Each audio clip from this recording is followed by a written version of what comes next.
বিসমিল্লাহির রহমানির রহিম। ইয়া আইয়ুহাল মুযাম্মিল কুমিল লাইলা ইল্লা কলিলা নিসফাহু আও ইনকুস মিনহু কলিলা আও জিদ আলাইহি ওয়ারাত্তিলিল কুরআনা তারতিলা ওয়া ইলা মাদিয়ানাকা ফাউজ বিল্লাহি মিনাশ শাইতানির রাজীম। বিসমিল্লাহির রহমানির রহিম।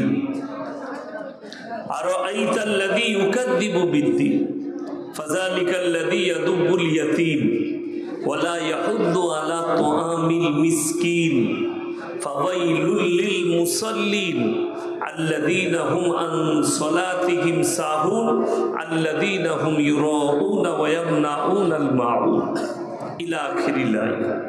খায়রুকুম মান তাআল্লামাল কুরআন আল্লামাহু কামা ক্বালা আলাইহিস সালাতু ওয়াত তাসলিম। মাননীয় শ্রদ্ধেয় জ্ঞানী গুণী মানী সম্মানী আজকের এই জলসার মাননীয় সভাপতি মহাশয়, শ্রদ্ধের উলামা ইকরাম, হুফাজ ইকরাম, স্নেহের তালাবাই আজিজ আর আমার জ্ঞানী গুণী মানী সম্মানী মাননীয় শ্রোতা মণ্ডলী, পর্দার অন্তরালে পর্দা নসিব মায়েরা এবং বোনেরা, আল্লাহর বড় দয়া কৃপা ভালোবাসা আমাদের প্রতি, গোটা বিশ্বের প্রতি। সবাই আল্লাহর শুকর আদায় করে হৃদয় থেকে বলি আলহামদুলিল্লাহ। তারপরে পরে বিশ্ব নবী জানাবে মুহাম্মাদুর রাসূলুল্লাহ, সকলে বলুন সাল্লাল্লাহু আলাইহি ওয়াসাল্লাম। তিনার প্রতি শতকোটি দরুদ বর্ষিত হোক, বলুন আমিন সুম্মা আমিন। গুড়ি কয়েক কথা আলোচনা করব, আমরা সকলে আমল করব, বলুন ইনশাআল্লাহ। এক নম্বরেই বলি, আমাকে একজন জিজ্ঞেস করলো ফোনে যে হুজুর ওনারা এত তাড়াতাড়ি ডেট কি করে পেল আপনার? আপনাকে ফোন করলে বলেন ডেট নাই, 1 বছর আগে ডেট নিতে হবে। আমার আজকের জলসা অনেক দূরে ছিল, অনেক দূরে বলতে রাজ্যের বাইরে, আসাম। আমি তাদেরকে বললাম আমার কাছের মানুষ, অন্তরের মানুষ আমার সোহেল সালাফি ভাই ফোন করলেন, আসতেই হবে আমার মাদ্রাসায়। আমি দাদিকে বললাম অন্তরের মানুষ ফোন করেছে, আর এমনি আমি আসামে যাব না। কি বুঝলেন? কেন? হেমন্ত বাবু আছেন, দাদা আমার যাবার একটু অ্যালার্জিও আছে, তো আমি যেতে পারবো না, অন্য বাংলার বক্তা করেলেন, আমি নম্বর দিয়ে দিচ্ছি। তারপরে ওনার ভালোবাসায় এলাম। তো যাই হোক, কিছু আলোচনা করব। তো আলোচনা তো শুনলেন, সব কিছুই আগের বক্তাও করেছেন। আমি কিন্তু একটু ঘা করে দেবো, মহলম সকালে লাগাবেন। আমি ঘা করা বক্তা, অনেকজনের ঘা হয়, চুলকুনি হয়। আপনাদের হরিহর পাড়ায় আমার একটা জলসার দাওয়াত আছে, গত বৎসরও ছিল, কালুপুরের নাম শুনেছেন? শুনেছি। গত বৎসরও ছিল, এই বৎসরও আছে, 4 ফেব্রুয়ারি মনে হয়। তো এত চুলকানি, একজন জিলাপি হুজুর বলেছে যে জলসায় ও আসবে সেই জলসায় চাঁদা দাও না, সেই জলসা শুনো না, সেই জলসায় যেও না। তো আমি চিন্তা করলাম সোহেল সালাফি ভাই দাওয়াত দিয়েছে, দেখি কে কে এইছে, কে কে আসে নাই। আলহামদুলিল্লাহ আপনারা এতগুলো মানুষ এসছেন, আমি সকলের শুকর আদায় করছি। সবাই মন থেকে দোয়া করবেন, বলুন ইনশাআল্লাহ। আমি আপনাদেরকে দোয়া দিচ্ছি। তো বোঝা গেল জিলাপি হুজুরের কথা কাজে লাগেনি, আর লাগবেও না আল্লাহর রহমত। চলুন, অনেকগুলো মানিক বাবু অনেক কিছু আলোচনা করলেন, আমি ওনাকে দোয়া দেবো আল্লাহ ওনাকে ইসলামের জন্য কবুল করে লেখ, বলুন আমিন। বাস এতটুকু বলবো। তারপরে অনেক কিছু আলোচনা করেছেন, তবে আমি একটা কথা বলি, যে যা করছে, যে যা বলছে, সব একদিকে রেখে দেন। আল্লাহর কসম, আমার আল্লাহ যেটা করবেন সেটাই হবে। এটা বিশ্বাস আছে না নাই? সকলে বলুন। এইটাই বিশ্বাস রাখবেন যে আল্লাহ যা করবে তাহা হবে। যে যা বলছে করছে, বুঝলেন? ওই ডোনাল্ড ট্রাম্প আমেরিকা, সে বলেছে আমার কাছে 4500 পরমাণু আছে, আমি ইচ্ছা করলে পৃথিবীটা 150 বার ধ্বংস করব। কথাটা কিন্তু মিথ্যা নয়।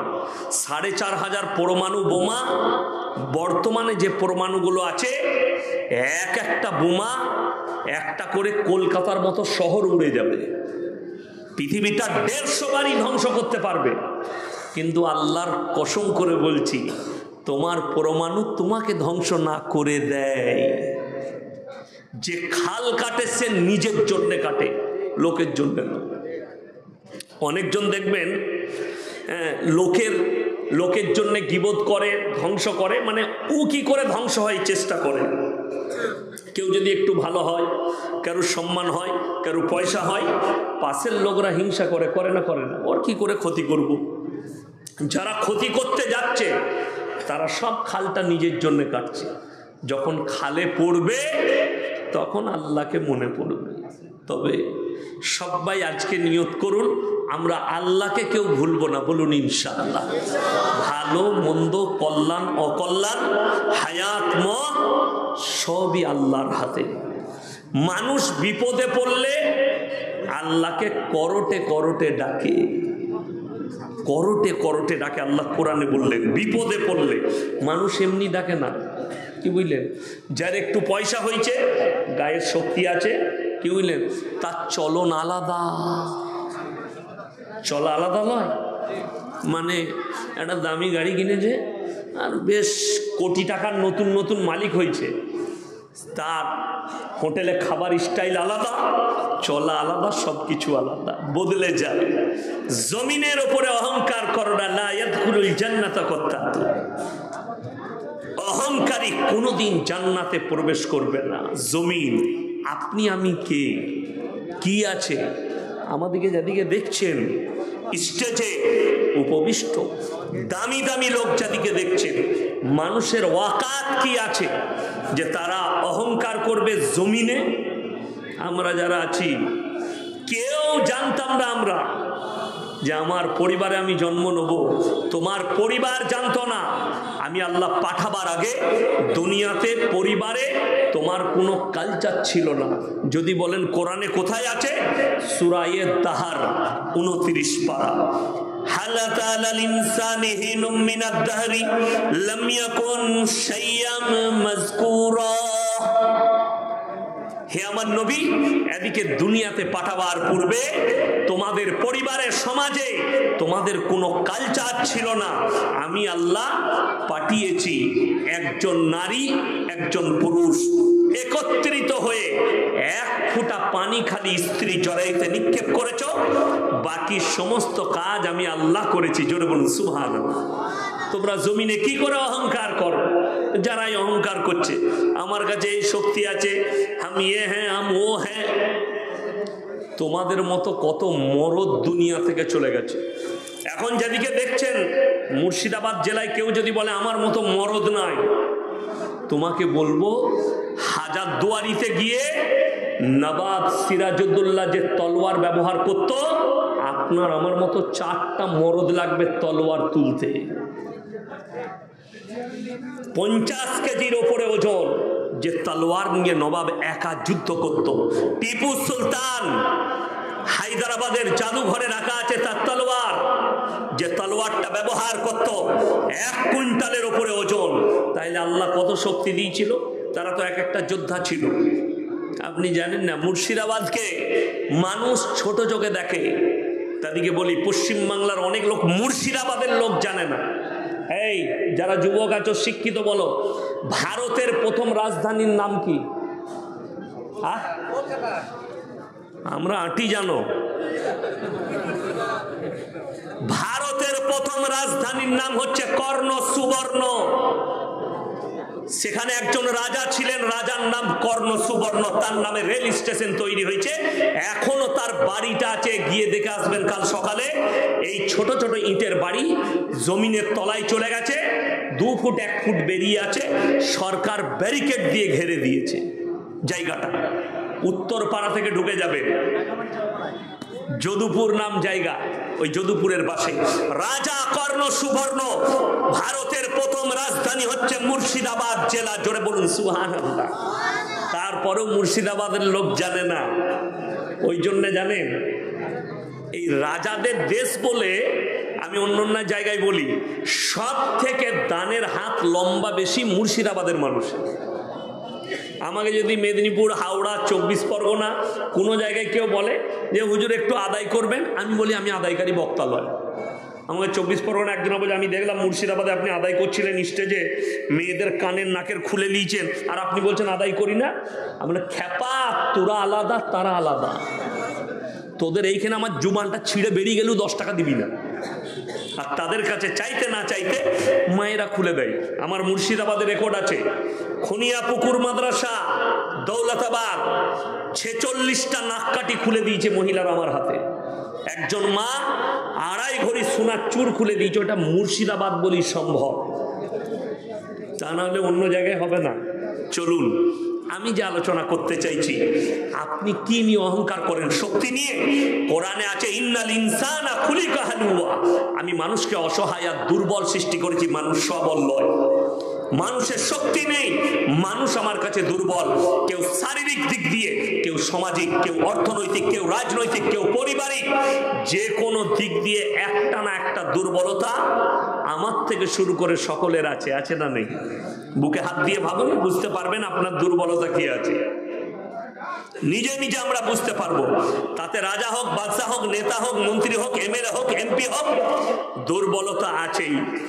হৃদয়কে হাত দিলে বুঝতে পারবে আমার দুর্বলতা কি। আরে আমি তো ইতিহাসের পাতা বললাম, আপনাদের জানা আছে ইতিহাসের পাতায় একজন রাজা, তার নাম হচ্ছে আলেকজান্ডার। ইতিহাসের পাতায় যারা পড়েছে তারা জানে, যারা 8, 9, 12 MA, BSc, বিকম তারা জানে, আলেকজান্ডার তার জামানায় এত বড় যোদ্ধা ছিলেন, গোটা পৃথিবীর অর্ধেকটা দুনিয়া দখল করেছিল যুদ্ধ করে। তার তলোয়ারের সামনে কেউ টিকতো না, তার যোদ্ধাদের সামনে কেউ দাঁড়াতে পারেনি। সেই আলেকজান্ডারের মৃত্যু হয়েছিল বিষ পান করে, তার অস্তিত্ব মিটে গেছে। ভারতেও আক্রমণ করেছিল আলেকজান্ডার, তখন যিনি রাজা ছিলেন ভারতের, সেই রাজার নাম হচ্ছে রাজা পুরু। তার ব্যবহার, হিন্দুদের রাজা, তার ব্যবহার, আখলাক, চরিত্র এত ভালো ছিল, তার ব্যবহার দেখে আলেকজান্ডার আর ভারতে যুদ্ধ করেনি। তিনি ফিরে গিয়েছিলেন, ভারতের রাজার ব্যবহার খুব ভালো, এই দেশ দখল করে আমার লাভ নেই। তিনি ফিরে গিয়েছিলেন, বিষ পান করে মৃত্যু হয়েছে। এটা ইতিহাসের পাতা, কোরআনের ইতিহাস খুলুন। পৃথিবীতে ওই রকম তো জালিম মরদ কেউ পয়দা হয়নি। ফেরাউনের নাম এসছে কোরআনে, নাম শুনেছেন না শুনেননি? ফেরাউনের মতো মরদ, সে বলেছে আনা রব্বুকুমুল আলা, আমি হচ্ছি তোমাদের রব আর আমি হচ্ছি সব। যখন তার গণককাররা বলল যে এই মিশরের মাটিতে এমন একটা ছেলের জন্ম নেবে যে হবে তোমার দুশ্মন, আল্লাহর কসম, আল্লাহ যেটা করবেন পৃথিবীর কেউ সেটা রুকার ক্ষমতা রাখে না। সকলের সৃষ্টিকর্তাকে আল্লাহ, কিড়া মাকুরা গোটা পৃথিবী আমার আল্লাহ। ফেরাউন চ্যালেঞ্জ ছুড়ল, আল্লাহ যাকে পাঠাবে দূতকে, আমি তাকে দুনিয়াতে আসতেই দেব না, আর পয়দা হওয়া মাত্র কতল।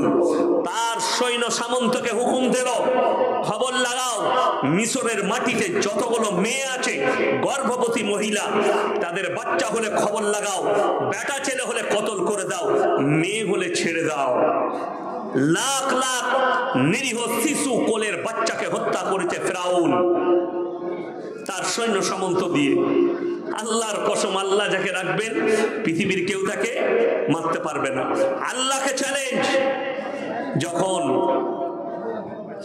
মুসা নবী তার মায়ের গর্ভ থেকে জন্ম নিলেন, তার বাপের কানে আওয়াজ এলো, তোমার সন্তানকে কাঠের বাস্কর মধ্যে পুড়ে নীল নদীতে ভাসিয়ে দাও। ফেরাউনের গার্ডেনে এসে লেগেছে বাস্ক। সকালবেলায় প্রজাতিকে বলে এত সুন্দর বাস্ক তুলে নিয়ে এসো, কাঠের বাস্ক। অনেকজন মনে করে কোরআনে আরবিতে মুসা লেখা আছে আরবিতে, কিন্তু মু মানে পানি, সা মানে ভাসমান কাঠের পাত্র। এটা মিশরের একটা প্রদেশে, যে প্রদেশে ফেরাউন বাস করত, ওই প্রদেশের ভাষা ভাষার নাম হচ্ছে শেরওয়ানি ভাষা। মু মানে পানি, শাহ মানে ভাসমান কাঠের পাত্র, তাই ভেসে এসেছিল, তাই নাম রাখা হয়েছিল মূসা। যখনই বাস্ক খুলল, দেখছে সুন্দর একটা ছেলে হাত পা নেড়ে খেলা করছে। ফেরাউন তার বিবি আসিয়াকে বলল, এইটাই মনে হচ্ছে আমার দুশ্মন, একে কতল করতে হবে। আমরা সকলে জানি, যে যে রকমই মরদ হোক, আমার গলার আওয়াজ কি বুঝতে পারছেন? বুঝতে পারছেন তো?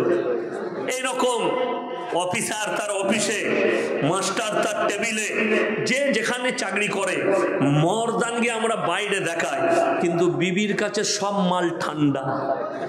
কি হয়েছে? ঘরে চা দাও, চুপ করে বসো, আমি কাজ করছি, দেখতে পাও না, যাই বাইরে খেয়ে দাও গা। আচ্ছা আমি চায়ের দোকানে খেয়ে নিচ্ছি, তুমি কাজ করো, ঠান্ডা। ফেরাউন যখনই বললে একে কতল করতে হবে, এটা আমার দুশ্মন, বিবি আসিয়া বললে, কুররাতু আইনুল্লি ওয়ালাক লা তাকতুলু, একে তুমি কতল করতে পাবে না, ই তোমার আর আমার চোখকে ঠান্ডা করবে, আমি একে পুত্র সন্তান হিসাবে লালিত পালিত করব। ফেরাউন বললে, তুমি যখন বলছো আমার বিবি, কোলে তুলে নাও, মানুষ করো।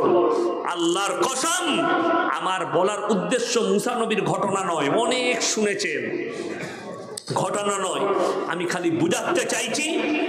যে বলেছিল আল্লাহ যে পয়গম্বর পাঠাবে আমি তাকে দুনিয়াতে আসতে দেবো না, কতল করে দেবো, আল্লাহ সেই দুশ্মনের ঘরে নিজের নবীকে লালিত পালিত করে গোটা পৃথিবীর মানুষকে তাক লাগিয়েছেন যে আমি একমাত্র সৃষ্টিকর্তা, হায়াত মত আমার আল্লাহর হাতে। জোরে বলুন সুবহানাল্লাহ। ফেরাউন চেষ্টা করেছিল, আল্লাহ তার ঘরেই নিজের নবীকে পাললেন, দুশ্মনের ঘরে লালিত পালিত হচ্ছেন আল্লাহ, দুশ্মনের ঘরে ফেরাউন। ভেবে দেখলেন যে দাওয়াত দিচ্ছে পরবর্তীতে ফেরাউনকে, এখানে একটা ভালো সংজ্ঞা শুনেলেন। আমার বন্ধুগণ, আমরা যারা মা বাপের সঙ্গে খারাপ ব্যবহার করি, দুর্ব্যবহার করি, কড়া কথায় কথা বলি, কড়া ভাষায় কথা বলি, তারা একটু দয়া করে শুনবেন, মা বাপের সঙ্গে কোনোদিন কড়া ভাষায় কথা বলবেন না, বলুন ইনশাআল্লাহ, নরম ভাষায়। আমাদের দুঃখ কোথায় লাগে জানেন?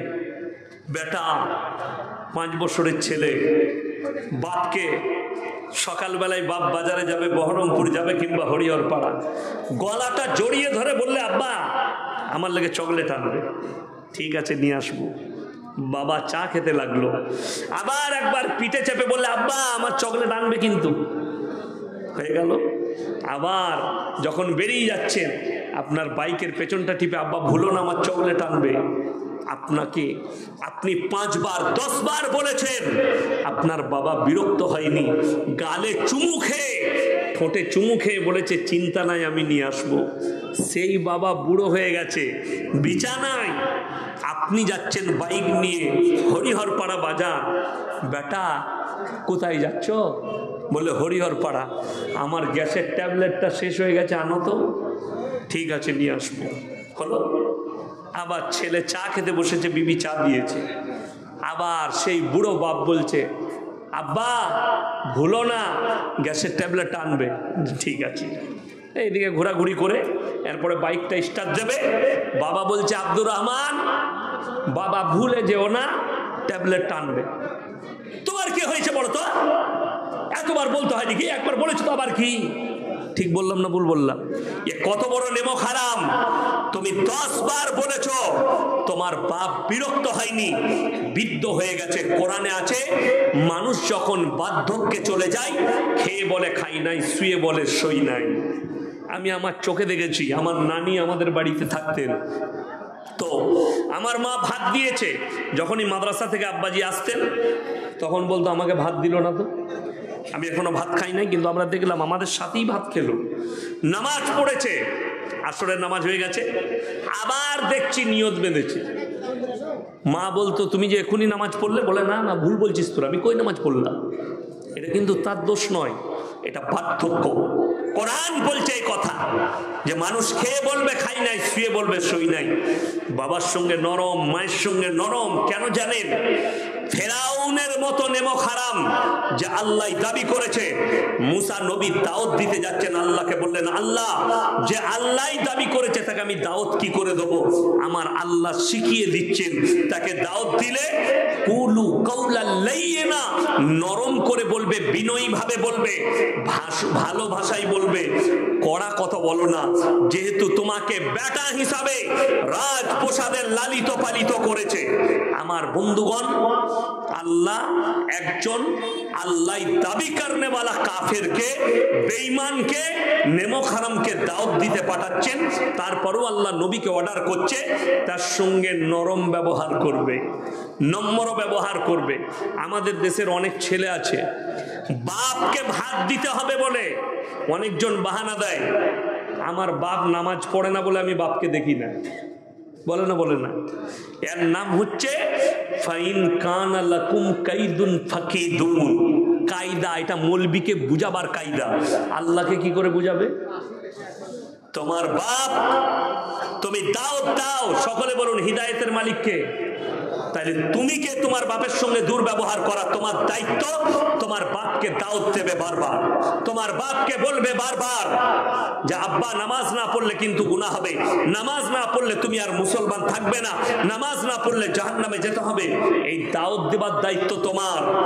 এইটার বদলায় তুমি না অত্যাচার করতে পারবে, না তাকে মারতে পারবে বাপকে মাকে, না তাদের সঙ্গে দুর্ব্যবহার করতে পারবে। তুমি তোমার হক আদায় করো, সে যদি আল্লাহর হক না আদায় করে সে আল্লাহর কাছে জবাব দেবে। তোমার হক তোমার বাম্মাকে দাওয়াত দেবে। আমার বন্ধুগণ, ওই জন্য শুনেলেন, পৃথিবীর যতগুলো মানুষ আছে আল্লাহ যে নিয়ামত দিয়েছে, এই নিয়ামতের শুকর আদায় করার ক্ষমতা পৃথিবীর মানুষের নেই। বর্তমানে সমীক্ষা বলছে পৃথিবীতে 800 কোটি মানুষ আছে। কত বললাম?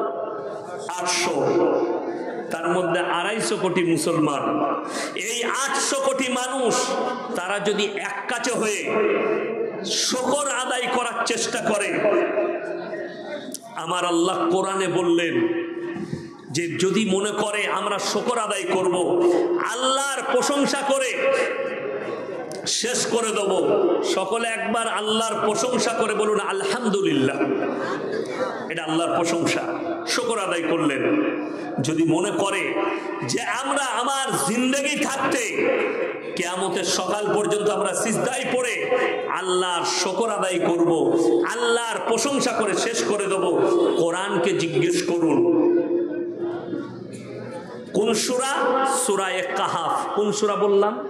সূরা কাহাফ। একবারই শেষ পৃষ্ঠা, শেষ আয়াতের আগের আয়াত। কুল লাউ কানাল বাহরু মিদাদাল লিকালিমাতি রাব্বি লানাফিদাল বাহরু ক্বাবলা আন তানফাদা কালিমাতু রাব্বি ওয়ালাউ জিনা বিমিথলিহি মাদাদা। হে আমার নবী, পৃথিবীর মানুষকে বলো, যতগুলো পৃথিবীতে সমুদ্র আছে সব পানিগুলো যদি আমি আল্লাহ কালি করে দিই, আর পৃথিবীর মানুষ যদি আল্লাহর প্রশংসা লিখতে শুরু করে, সব শেষ হয়ে যাবে। আবার আমি অতটা পানি দেবো, সেটাও শেষ হবে, কিন্তু আমার আল্লাহর প্রশংসা লেখে শেষ করতে পারবে না। জোরে বলুন সুবহানাল্লাহ। আল্লাহ কতটা শক্তিশালী! আরে নিয়ামত আমরা চোখে আপনারা আমাকে চোখে দেখতে পাচ্ছেন না, পাননি? আচ্ছা, এখানে যদি কোনো অন্ধ থাকে সে আমাকে দেখতে পাবে? কথা বলেন, পাবে না। সেই অন্ধকে দেখে অনুভব করুন যে আল্লাহ আমি যে দেখতে পাচ্ছি কোনটা কালো কোনটা সাদা। একটা অন্ধর কাছে রঙের কোনো কালার আছে? সবটাই তার কাছে কালো, সবটাই তার কাছে সাদা, সবটাই তার কাছে কালো। তার কাছে তাকে যদি বলে এটা সাদা কালার, সে হাত দিয়ে বলবে আচ্ছা এটা সাদা, হ্যাঁ খুব ভালো। সে খালি কোয়ালিটিটা বলবে ভালো অনুভব করে। আপনাকে চোখ দিয়েছেন, আপনি ভেবে দেখলেন যে এই চোখটা আল্লাহর কত বড় নিয়ামত। আমরা যারা আছি, আল্লাহ তাআলা এই যে মেমোরি দিয়েছে, মেমোরির থেকে দামি নিয়ামত আর কিছু নাই। যে মেমোরির দ্বারা আমি কথা বলছি, যে ব্রেনের দ্বারা ভাবনা চিন্তা ভালো মন্দ বিচার করছি, আমাদের সমাজে এখন ইয়াসিন কথা বলছে, আরে বক্তা, আমি যদি পাগল হয়ে যাই আমাকে আর কেউ বক্তা বলবে না, পাগল বলবে। ডাক্তার যদি পাগল হয়ে যায় ডাক্তার বলবে না, তাকে পাগল বলবে। মাস্টার পাগল হয়ে গেলে আর মাস্টার বলবে না, বলবে পাগল, বলবে না, বলবে না। তাইলে মূল্যবান আল্লাহর নিয়ামত এই ব্রেনটা, শুনে রেখে দেন। আমাদের জীবনের মধ্যে তিনটে জিনিস, একটা আমাদের নিজের, কটা বললাম? আমাদের জিন্দগিতে একটা কার? আমাদের। একটা হচ্ছে পোকামাকড়ের, আর একটা হচ্ছে আল্লাহ। তিনটে হিস্সা আমাদের শরীরের, এক আল্লাহর, একটা পোকামাকড়ের, আর একটা হচ্ছে আপনার নিজের। আমাদের নিজের কি? এইদিকে গৌর করুন। আমাদের নিজের বলতে যেটা, সেটা হচ্ছে আমল। কি বললাম? আমল, নেক আমল। আল্লাহর কি? রূহটা হচ্ছে আল্লাহর, রূহ আল্লাহর কবজায় আছে, রূহ আল্লাহ। আর শরীরটা হচ্ছে পোকামাকড়ের। আমরা মরে যাওয়ার পরে কবরে দেবে। আমাদের দেশে এক শ্রেণী যারা নিজেদিকে মুসলমান বলে, কিন্তু আমাদের উলামাদের কাছে তারা মুসলমান নয়, তারা হচ্ছে শিয়া সম্প্রদায়। কোন সম্প্রদায় বললাম? শিয়া। এদিকে মুসলমান বলা যাবে না। আমার বন্ধুগণ, আমার ভাই লালবাগে আছে। আমি যখন লখনৌ ইরফানিয়ায় কিরাত পড়তাম, তো ওখানে একটা মসজিদ ছিল, দরগায়ে হায়দারবখশ মসজিদ। সেখানে আমার উস্তাদ ইমাম ছিলেন কারি কামাল উদ্দিন সাহেব। তো আমাকে মাঝে মাঝে কোরআন ভালো পড়তাম বলে ফজর আর এশাটা মাঝে মাঝে আমাকে বলতো পড়িয়ে দেবে। আমি ওই মসজিদের নিচেই আমার রুম ছিল, রুম নিয়ে থাকতাম, মাদ্রাসায় থাকতাম না, পার্সোনাল নিজে রান্না করে খেতাম। তো ওই মসজিদের ইমামের সঙ্গে ফজরের পরে দেখা হতো, বড় মসজিদ পাশেই, শিয়াদের। তো হাঁটতে যেতাম ফজরের পরে, এক জায়গায় মালাই পাওয়া যেত। একদিন দেখা হলো, তো আমি সালাম দিলাম, উত্তর দিল না। আমি বললাম, ভাই आप हमें मुसलमान समझते कि नहीं? बोले हम नहीं बता सकते। फिर आपके पास इल्म है नहीं? तो तारपरे आमी बोललाम जब मुझे एक बात पूछनी है। बोले बोलिए। हमने आप लोगों का मस्जिद में जो है लकड़ी के ऊपर सिजदा क्यों करते हैं? কাঠ আছে, কাঠ দেখবেন গোল গোল কাঠ থাকে। এই লালবাগে আছে কয়েকটা মসজিদে শিয়াদের, গোল কাঠ, সে কাঠের উপরে সিজদা করে। বললে इसीलिए तो हम खाटी मुसलमान हैं। हम क्यों? बोले क्योंकि पूरे दुनिया में ऐसे कोई जगह नहीं जहां शैतान ने सिजदा किया नहीं, इसीलिए हम जमीन में सिजदा नहीं करते, लकड़ी पे करते।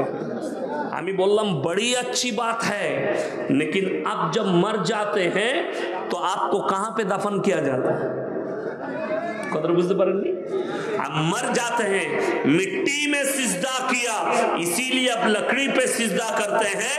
लेकिन आप ऐसे मुसलमान हैं, मर जाने के बाद आपको जला दिया जाता है? बोले नहीं। फिर क्या करते हैं? बोले दफन करते हैं, कब्र देते हैं। हमने फिर कब्र के अंदर भी तो शैतान मिल जाएगा तुमको, तो तुम तो यार शैतान के ज्यादा करीब हो। आमी तक बोललाम, बोले आपके पास क्या दलील है? बोलो हमारे पास दलील ये है कि पूरा दुनिया, जमीन, आसमान, सूरज, चांद जितने भी है सब कुछ हमारे अल्लाह ही का है। यहाँ पे कोई भी सिजदा करे। अच्छा, এই জমিনে শুধু মুসলমানরাই সিজদা করে না, আরো কেউ আছে? কথা বলেন। কেউ পূবে, কেউ পশ্চিমে, কেউ উত্তরে, কেউ দক্ষিণে, কেউ চন্দ্রের কাছে, কেউ সূর্যের কাছে, কিন্তু সিজদা সবাই জমিনেই করে। করে না? করে না? কেউ পূব দিকে মুখ করে করছে, কেউ উত্তর দিকে, কেউ ঠাকুরের সামনে, কেউ কবরের সামনে, কেউ গাছের সামনে, কেউ সূর্যের সামনে, কেউ চন্দ্রের সামনে, কেউ আগুনের সামনে, কেউ পানির সামনে। যার বিশ্বাস যেখানে, সে সেই জায়গায় সিজদা করছে, করতেই পারে। সিজদার মতলব অনেকজন জানে না। আপনি কি মনে করছেন সিজদা মানে মুসলমান যেই সিজদা দেখে সেই মুসলমান? না, অনেক মুসলমানও সিজদা দেয়। সিজদা দিয়ে দিলে আর আব্দুর রহমান নাম রাখলে, আব্দুল জব্বার নাম রাখলে মুসলমান হওয়া চাই না। মুসলমান হতে গেলে বাযাবতা আল্লাহর উপরে বিশ্বাস আনতে হবে, তার ফেরেশতাদের উপরে বিশ্বাস আনতে হবে, কোরআনের উপরে, আসমানি কিতাবের উপরে বিশ্বাস আনতে হবে, নবী পয়গম্বরদের উপরে বিশ্বাস আনতে হবে। আমার বন্ধুগণ, আমার ভাই, আমাদের দেশে মনে করে মুসলমান নাম রাখা আছে, বাস আমি মুসলমান। আজকে অনেকগুলো সেন্সিটিভ কথা বলবো আমি, অনেক জনের গায়ে লাগবে, অনেক জনের লাগবে না। যারা ঈমান এনেছেন, যারা মুমিন, তাদের গায়ে লাগার কোনো কথা নেই। যেমন আপনাকে বলে দিই, বর্তমানে যতগুলো নাস্তিক গালি দিচ্ছে, আসাদ নূর বলুন, তসলিমা নাসরিন বলুন, আর বাংলাদেশে দেখলাম একটাই মাদ্রাসায় পড়া মৌলবি, সেও নাস্তিক হয়েছে। বর্তমানে সে হযরতে ফাতেমাতুজ জাহরা রাদিয়াল্লাহু তাআলা আনহাকে গালি দিচ্ছেন, মুহাম্মদ সাল্লাল্লাহু আলাইহি সাল্লামকে গালি দিচ্ছেন, কোরআনকে গালি দিচ্ছেন। এরকম যারা গালি দিচ্ছে, আমি চ্যালেঞ্জ ছুড়েছি আজকে আবার এই মাটি থেকে, সলওয়ার মাদ্রাসা থেকে আমি চ্যালেঞ্জ ছুড়লাম, তসলিমা নাসরিন, আসাদ নূর, তোমরা বলছো আমরা নাস্তিক। নাস্তিক মানে ধর্ম মানে না। আমি খালি চিন্তা করছি, আপনারা সবাই ফর্ম নিয়েছেন তো এশায়েরের? সবাই ফিল আপ করেছেন? করবেন, জমা দেন। এ দেশ আমাদের, আমাদের বাপদাদাদের দেশ। সবকিছু আমি আজকে জমা দিলাম আমার ফর্মগুলো, কি বললেন, অসুবিধা কিচ্ছু নেই। তো একজন আমাকে বলছে যে তোমরা এখানকার, আমি বললাম না না, আমি আসমান থেকে এইছি। কথা বুঝতে পারেননি? আমি বললাম আমি আসমান থেকে এইছি। যাই হোক, আপনি কাগজ রেডি করেছেন, আমি খালি রেডি আছি, গোটা ভারতের এসআইআর হয়ে যাক, আমরাও চাই এসআইআর হোক। যারা অনুপ্রবেশকারী আছে তাদেরকে লাথি মেরে দেশ থেকে বার করো, কিন্তু আমি দেখতে চাই তসলিমা নাসরিন বাংলাদেশি না ভারতবাসী? কথা বলে না এরা, এমন চুপচাপ বসে আছেন মনে হচ্ছে আপনার খালা। ওই হারামের আওলাদ দিল্লিতে বসে আছে। তসলিমা নাসরিনকে চ্যালেঞ্জ ছুড়লাম যে তুমি যদি হালালের সন্তান হও, তাইলে তুমি একবার হিন্দু ধর্মকে গালি দিয়ে দেখাও, শিখ ধর্মকে গালি দিয়ে দেখাও, খ্রিস্টান ধর্মকে গালি দিয়ে দেখাও, তোমার পাছায় লাথি মেরে গঙ্গা পার করাবে সরকার। এই মুহাম্মদ সাল্লাল্লাহু আলাইহি সাল্লাম ইসলামকে গালি দিচ্ছ বলে তোমাকে আঁচলে করে ভরে রেখেছে। তো আমি দেখতে চাই এসআইআর হবার পরে তসলিমা নাসরিন কি করে নাগরিকত্ব পায়, আর সে যদি নাগরিকত্ব পায় আমাদের দেশের মতুয়ারাও নাগরিকত্ব পাবে, আমাদের দেশে যারা অনুপ্রবেশ করেছে তাদেরকেও নাগরিকত্ব দিতে হবে। আর গত বছরে আর একটা মেহমান পালিয়ে এসছে, আমি তারটাও দেখবো কি হয়। শেষকালে বড় দুঃখ লাগে, বেদনা লাগে। আমাদিকে বলছে প্রমাণপত্র দিতে হবে, আর যারা প্রকাশ্যে নাম নিয়ে আছে তাদেরকে প্রমাণপত্র লাগবে না। সব থেকে প্রথমে তসলিমা নাসরিনকে তাড়াতে হবে। আজকে দুঃখ লাগে, আমাদের ভারতে ঠাঁই পেয়েছে খালি ইসলামকে গালি দেওয়ার কারণে। যারা ইসলামকে গালি দেবে, কোরআনকে গালি দেবে, মাদ্রাসা মসজিদ দাড়ি টুপিকে গালি দেবে, তাদেরকে এরা বডিগার্ড দিয়ে দেয়। ডিফেন্স নিয়ে নাও, তোমাকে কেউ হাত লাগাতে পারবে না। আমাকে ইয়াসিনকে দেখতে পাচ্ছেন, আমি যদি এক্ষুনি মুহাম্মদ সাল্লাল্লাহু আলাইহি সাল্লামকে গালি দিই, কোরআনকে গালি দিই, কাল সকালে আমার বাড়িতে কেন্দ্র বাহিনী চলে আসবে। আপনার কোনো চিন্তা নেই, আমরা গার্ড দিয়ে দিচ্ছি, কেউ ছুতে পারবেন, আপনি যত পারবেন গালি দেন।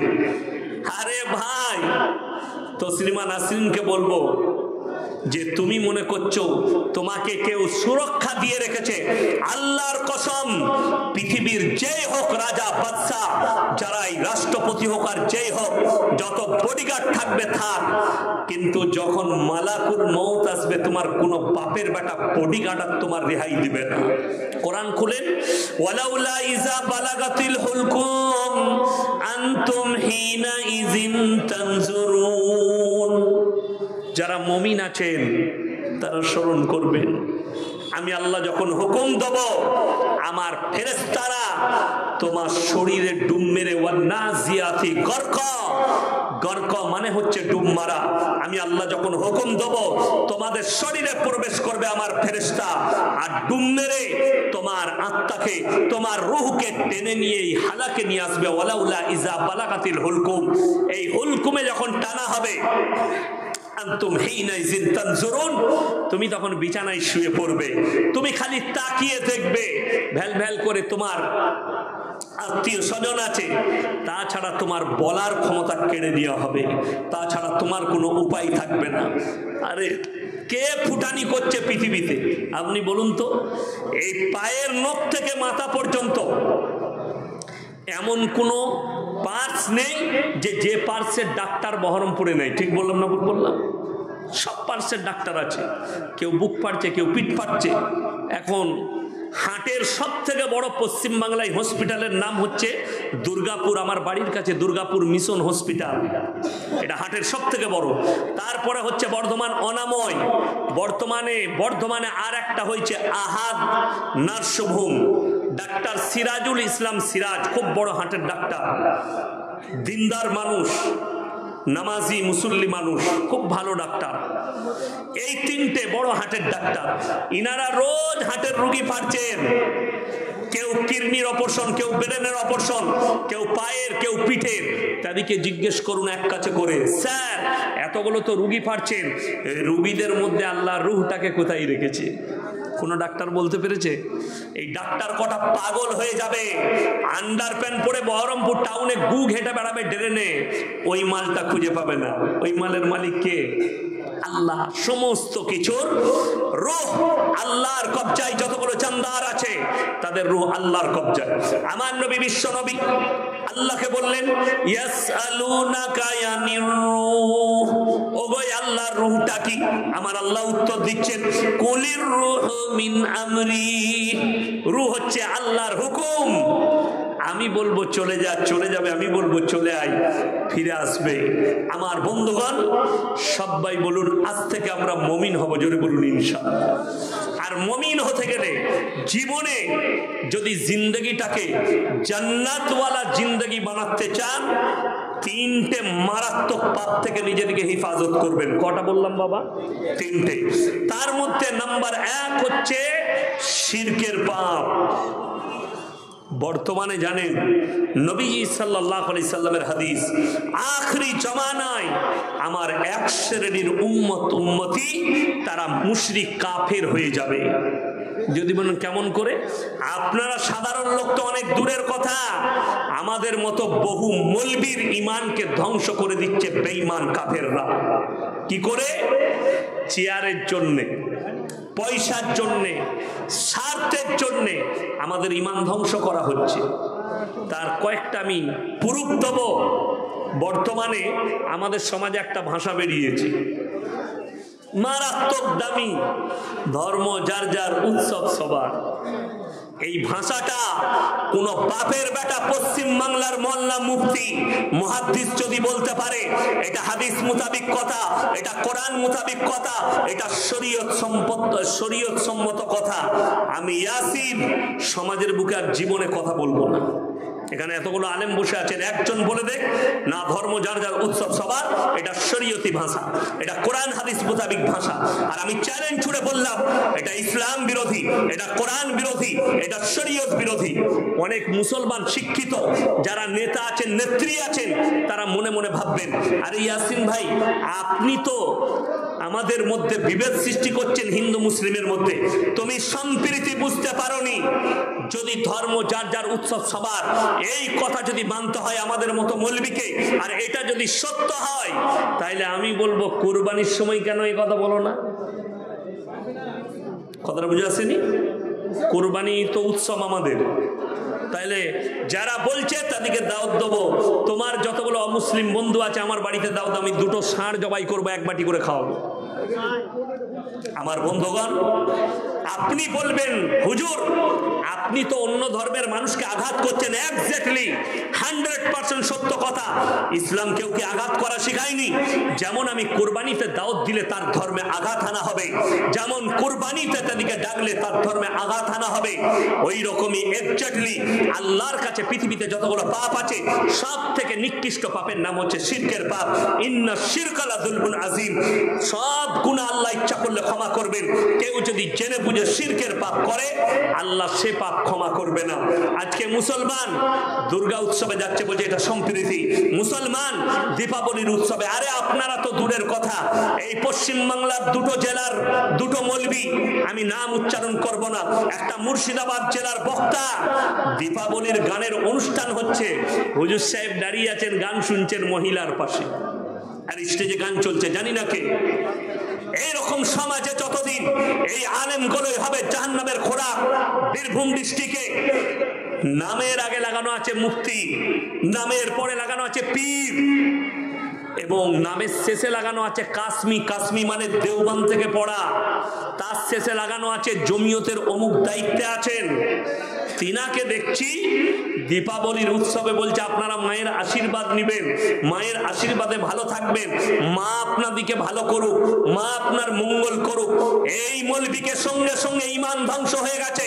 একে ইস্তেগফার করতে হবে। কোন হিন্দু ভাই, কোন মুসলিম ভাই, কোন দলিত ভাই, আপনি যদি মনে করেন হুজুর আপনার মতো মৌলবী, আপনি আমাদের মধ্যে বিভেদ সৃষ্টি করছেন, না। সম্প্রীতি কাকে বলে শুনে নাও। সম্প্রীতি মানে এটা নয়।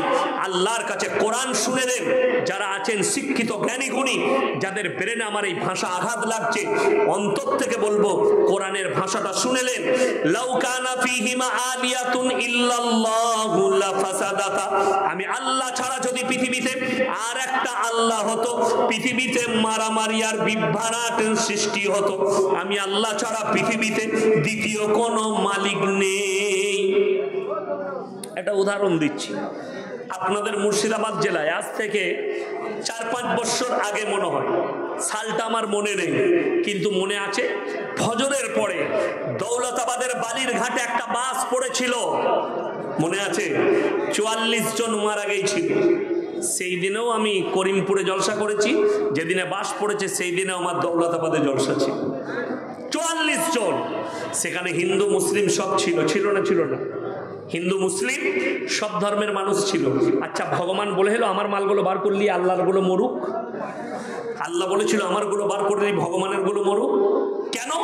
44 জনই যখন মারা গেছে, যতজন ছিল ততজন যখন মারা গেছে, জানবেন এদের সকলের মালিক একজন, ঠিক কিনা? তা না হলে যেমন বৃষ্টি, এটা যদি পঞ্চায়েত প্রধানের হাতে হতো, পিঠের চাম থাকতো? আর কথা বলে না, তার পিঠের চামড়াটা ফাটিয়ে দিত তো না। কার হাতে? আল্লাহর হাতে। মাথা নত করে বেঁধে নাও, মালিক একজন। আমার বন্ধুগণ, যদি বলেন সম্প্রীতি কি, আপনি বুঝিয়ে দেন। শুনেন, সম্প্রীতি জানতে গেলে মৌলবীদের কাছ থেকে জানবেন, আমাদের কাছ থেকে জানবেন। আল্লাহ তাআলা কোরআনে বলেছেন তোমরা কারো দেবদেবীকে গালি দিও না, কারো ধর্মকে গালি দিও না। ইমানদারির সঙ্গে বলছি, আমার 1.5 লাখ থেকে 2 লাখ জলসা ছুটছে ইউটিউব আর ফেসবুকে। একটা যদি বয়ান কেউ বার করতে পারে, একটা ক্লিপ যদি বার করতে পারে যে কারো দেবদেবীকে গালি দিয়েছি, কারো ধর্মকে গালি দিয়েছি, আমি তো উপরন্তু অনেক বক্তা যারা নিজের নামের শেষে লাগায় চতুর্বেদী, পঞ্চম বেদী, আর অন্য ধর্মের সমালোচনা করে, আমি তাদেরকে বলি শোনো, ইসলাম এই শিক্ষা দেয়নি। কোরআনে আছে তার ধর্মকে গালি দিও না, তারটাকে তুমি নিজের মনে করো না। আমি আল্লাহর কসম বলছি, আমি তার ধর্মকে নিজের মনে করি না। দেবদেবীটা আমার নয়, এটার উপরে বিশ্বাস লাগলে ঈমান ধ্বংস হয়ে যাবে, কিন্তু আমি গালি দিতে পারবো না তার ধর্মকে। তোমার ধর্ম তোমার কাছে, আমার ধর্ম আমার কাছে। আমার বন্ধুগণ, আল্লাহ কোরআনে বললেন যদি কেউ, কোন ব্যক্তি, কোন মানুষ, এখানে আল্লাহ ধর্মের কথা বলেননি, কোন হিন্দু ভাই যদি আমার বয়ান শুনছেন এখানে, কোন অমুসলিম দলিত ভাই, তাহলে তাদেরকে বলবো ভালো করে ব্রেনে গেঁথেলেন, ভালো করে বুঝেন আমার কথাটা। সম্প্রীতি কাকে বলে? আল্লাহ কোরআনে বললেন কোন মানুষ যদি কোন মানুষকে অন্যায়ভাবে হত্যা করে, সে যেন গোটা মানব জাতিকে হত্যা করলো। কেউ যদি কোন মানুষের উপকার করে, সে গোটা মানব জাতির উপকার করলো। আল্লাহ রাসূল সাল্লাল্লাহু আলাইহি সাল্লামের হাদিস, তোমরা মুমিন ততদিন হতে পারবে না যতক্ষণ পর্যন্ত তোমার কাছ থেকে তোমার প্রতিবেশী সুরক্ষিত নয়। আপনার পাশের লোককে আপনার কাছ থেকে সুরক্ষা পেতে হবে। নাম্বার 2, নবীজি বললেন তুমি দেখো না তোমার বাড়ির পাশে কে বসবাস করছে, সে খ্রিস্টান হোক, সে হিন্দু হোক, সে দলিত হোক, সে আদিবাসী হোক, ক্ষুধার্ত হলে খাবার দাও, বস্ত্রহীন হলে বস্ত্র দাও, বিপদে পড়লে পাশে দাঁড়াও। আমি কালকে বলেছি যে 1 বছর আগে এশিয়া মহাদেশের সব থেকে বড় ক্যান্সারের হসপিটালের নাম হচ্ছে মুম্বাই টাটা মেমোরিয়াল। রতন টাটা বানিয়েছে, টাটা কোম্পানি বানিয়েছে হসপিটালটা। সেই হসপিটালে অনেকগুলো গেট আছে, আমি অনেকবার মুম্বাই গেছি, যাই তো সেই একটা গেটে একজন অমুসলিম ভাই, ওখানে একটা জিনিস দেখেছি খুব ভালো, অনেক গরিব মানুষ যায়, অনেক গরিব মানুষ থাকে, সেই গেটেতে খাবার বিলি করা হয়। একটা জিনিস বলি, আপনার কাছে পয়সা থাকলেও অনেক সময় আপনি খেতে কি পারবেন না। আমি যখন গুজরাটের 2002-এর দাঙ্গায় আমি যখন পালিয়ে আসি, কোথা থেকে, গুজরাট থেকে মুম্বাই পালিয়ে আসি, আমার কাছে 5,000 টাকা পকেটে ছিল, কিন্তু 1 বোতল পানি কিনে খেতে খাবার সময় পাইনি। আমি কতক্ষণে বাস পাবো, কতক্ষণে ভলভো ধরবো, কতক্ষণে আমি বোম্বাই রওনা হব। জানটা দুঃখ দুঃখ করছে, কখন কি হয়ে যাবে জানি না। হোটেলে একটা দাঁড়িয়ে আছি, মুসলিমদের হোটেলে। যখন বাস এলো, বাসে চাপলাম, ওই ভলভো কোম্পানির বাসের যে সিস্টেম, একটা করে বিস্কুট, একটা করে পানির বোতল দিল, সেই পানি পান করলাম। ভোক লেগেছে, খাবার খাইনি, টাকা আছে পকেটে, আপনার কাছে পয়সা থাকবে, আপনি খেতে পারবেন না। আবার বন্ধুগণ, ওই রকমই মুম্বাই হসপিটালে কেউ বাপকে নিয়ে গেছে, কেউ মাকে নিয়ে গেছে, কেউ বোনকে নিয়ে গেছে, কেউ স্ত্রীকে নিয়ে গেছে, কেউ সন্তানকে। তাদের কাছে টাকা আছে, সময় নাই খেতে যাবার, এক্ষুনি আমার ডাক পড়বে, এক্ষুনি আমার রুগীকে ডাকবে। তাই লাইনে দাঁড়িয়ে যারা খাবার দিচ্ছে নিচ্ছে। সেই হিন্দু ভাই কি বলছে জানেন? সেখানে একটা মুসলিমদের মেয়ে মুখে উন্না বেঁধে, চোখগুলো বেরিয়ে আছে, সেও দাঁড়িয়েছে। একজন চাচা টুপিওয়ালা গরিব, সেও দাঁড়িয়েছে। তখন সে এলান করছে, अगर खाना लेना है जो जय श्री राम बोलेगा उसी को खाना मिलेगा, न तो लाइन से निकलो, खाना नहीं मिलेगा। এটা হচ্ছে তার ভাষা, জয় শ্রীরাম বলোগে খানা মিলেগা, না তো লাইন সে নিকলো। আর একটা গেটে একজন মুসলমান ব্যক্তি, মাথায় টুপি, মুখে দাড়ি, বড় লোক চাচা, তিনি গাড়ি করে নিয়ে এসে খাবার বিলি করছেন, লাইন দিয়ে দাঁড়িয়ে আছে। তিনি কি বলছেন জানেন? कुछ बोलने का जरूरत नहीं, भोग लगा है खाना खा लो। জোরে বলুন সুবহানাল্লাহ। এটাই তো নবীর আদর্শ। দেখো না কোন জাতে, ক্ষুধার্ত হলে খাবার দাও, বস্ত্রহীন হলে বস্ত্র দাও। ইমানদারির সঙ্গে বলুন তো, এর থেকে বড় সম্প্রীতি আর কিছু হতে পারে না। বড় কষ্ট। ইব্রাহিম আলাইহিস সালাম, তিনার আব্বাজানের 3টে কাজ ছিল, মূর্তি তৈরি করা, মূর্তি বিক্রি করা, আর মূর্তির উপাসনা করা। আজকে আমাদের অনেক মুসলমান ভাই কি করেন? দোকান দেয় মেলাতে, বাজারে দোকান দেয় না, দেয় না, অনেক মুসলমান ছেলে দোকান করে, মনোহারি দোকান করেছে, অনেকজন পুতুল বিক্রি করে, অনেকজন জীবজন্তু জানোয়ারের দলগুলো বিক্রি করে। শুনে রেখে দেবেন, যতগুলো জানদার আছে, এই জানদারের যদি কোনো মূর্তি থাকে, মূর্তি তৈরি করাও হারাম, বিক্রি করাও হারাম, তার ব্যবসাটাও হারাম। যদি কেউ নিজের বাড়িতে ছেলের খেলনার জন্য পুতুল রাখে, তার বাড়িতে যদি কোনো কুকুরের দল রাখে, জেনে রেখে দিবেন সেই বাড়িতে রহমতের ফেরেশতা আসবে না। আমল করব বলুন ইনশাআল্লাহ। কেন? ইব্রাহিম নবীর বাপের 3টে কাজ ছিল, মূর্তি তৈরি করা, বিক্রি করা, উপাসনা করা। ইব্রাহিম নবী নিজের আব্বাজানকে দাওয়াত দিয়েছেন, কি বলে? ইসকাল আলিয়া বিহি আবাতি লিমা তাবুদু মা লা ইয়াসমাউ ওয়া লা ইউবসিরু ওয়া লা ইউগনি আনকা শাইয়া। হে আমার আব্বাজান, আপনি কার উপাসনা করছেন? হাত পা নাড়তে পারে না, কথা বলতে পারে না, নিজস্ব কোনো যোগ্যতা নেই, আপনি তার উপাসনা করছেন। এটা হচ্ছে শয়তানের রাস্তা, ছেড়ে দেন, আমার আল্লাহকে বিশ্বাস করুন। আমার বন্ধুগণ, কেউ শিরক করব না বলুন ইনশাআল্লাহ। সব থেকে দুঃখ কি জানেন তো? আমাদের দেশে শিরকে বেশি লিপ্ত হচ্ছে মা বোনেরা। যেমন আমাদের দেশে মদ খেয়ে মারা যাক, গাঁজা খেয়ে মারা যাক, সুদ খেয়ে মারা যাক, যত পাপ করবে করুক, যদি মরে যায় মোটামুটি জান্নাত রেডি। কেন? আপনাদের মুর্শিদাবাদে আছে, আমি জায়গার নাম করব না, লোকরা 40-এ মিলাদ করে, 4 দিনে মিলাদ করে, হুজুর মিলাদ পড়াই জান্নাতে ঢুকিয়ে দেয়, খালি দেশি মুরগি দিয়ে ভাত দিয়ে দেওয়া হুজুরকে। এখন আমাকে সোহেল ভাই দাওয়াত দিয়েছেন, আমার খুব কাছের মানুষ, আর আমাকে ভালো মন্দ খাইয়ে যদি বলে হুজুর একটু দোয়া করে যারা আর কি মাদ্রাসায় পয়সা দেয় তাদেরকে জান্নাতে ঢুকিয়ে দিবেন, আমি সবাইকে জান্নাতে ঢুকবার দায়িত্ব নিয়েছি না। আমাদের দেশের জিলাপি হুজুররা বলছে মিলাদ করে জান্নাতে ভরে দাও। সারা জিন্দেগি গাঁজার ওপরে জীবন কাটাইছে হুজুর। আমি আপনাকে এক্ষুনি মোবাইলে বয়ান শোনাবো, আপনার মাথায় তাগ লেগে যাবে, আপনি ইস্তেগফার করতে বাধ্য হয়ে যাবেন। আমি সব রেখে দিয়েছি কি করে, এই গুটকাখোরদের বয়ানগুলো। আমি আজকেই এক শুনছিলাম, অবাক হবে, উত্তরপ্রদেশের, আমি ইসলামপুর চোপড়া মানে উত্তর দিনাজপুরের শেষ, একবারই কোচবিহারের কাছাকাছি আমি জলসায় গেছি। একটা 3 তালাওয়ালা মাল এসছে, এরম মোটা পাগড়ি, তো সে বয়ান করছে। আমাকে কমিটির লোক বললে হাজরা নিয়ে इमाम है आप थोड़ा ठहर के बयान कीजिएगा। हम बोलो वो गड़बड़ किएगा तो हम भी करेंगे, हम तो ऐसे झंझटे वाला मौलवी है, हम तो झंझट अच्छा समझते हैं। तो তিনি বয়ান করছে কি জানেন, বলে আরে और तो और बड़ा पीर अब्दुल कादिर जिलानी के घर में जो तोता था, तोता माने जानेन टिया पाखी, की बोललाम टिया तोता पाखी, बोले जो तोता था वो भी हाफिजे कुरान बन गया था। नाउजुबिल्लाह बोले ওইটা গেল, ওটা যা বটে বটে। বলছে उनके घर में जो बिल्ली था उनका इतना तजर्बा और इतना इज्जत था, दुनिया का किसी पीर का नहीं, मौलवी का नहीं। शुद्ध ওইটা লয়, बोले उनके घर में जो कुत्ता था वो कुत्ता का इतना बड़ा मर्तबा है कि दुनिया की किसी पीर का नहीं। मैंने सोचा साला सारे के सारे पीर कुत्ते से भी बदतर है। अब আমি বললি খারাপ মৌলবি, এ তো নিজে বলছে। মৌলবীরা, এটা বেরেলিদের মৌলবীর বয়ান, বলছে बड़ा पीर अब्दुल कादिर जिलानी के दरबार में जो कुत्ता रहता था पूरे दुनिया के सारे पीरों से अफजल था।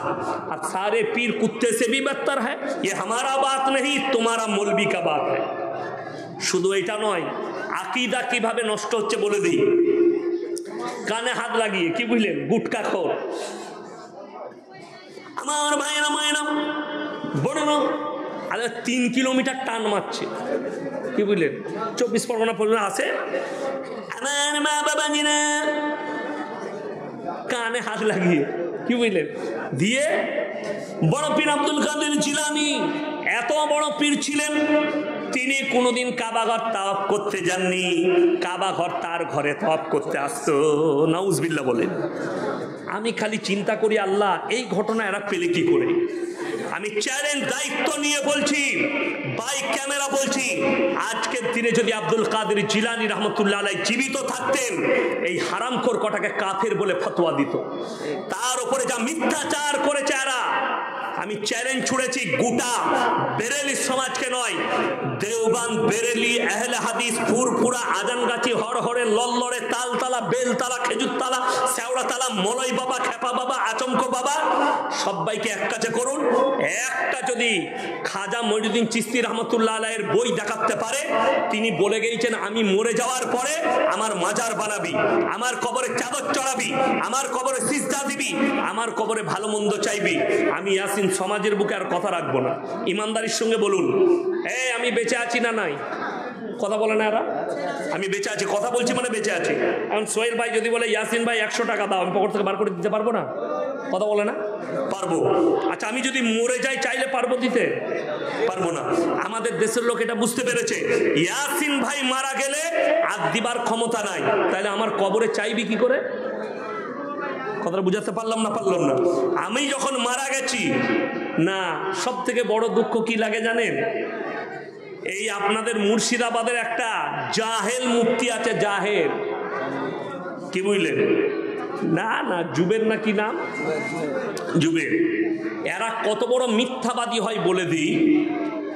12ই ডিসেম্বর, কতই ডিসেম্বর বললাম, বাকি আছে না না, 12ই ডিসেম্বর আমার একটা জলসা ছিল, কোথায়, বাগমারা জলঙ্গি।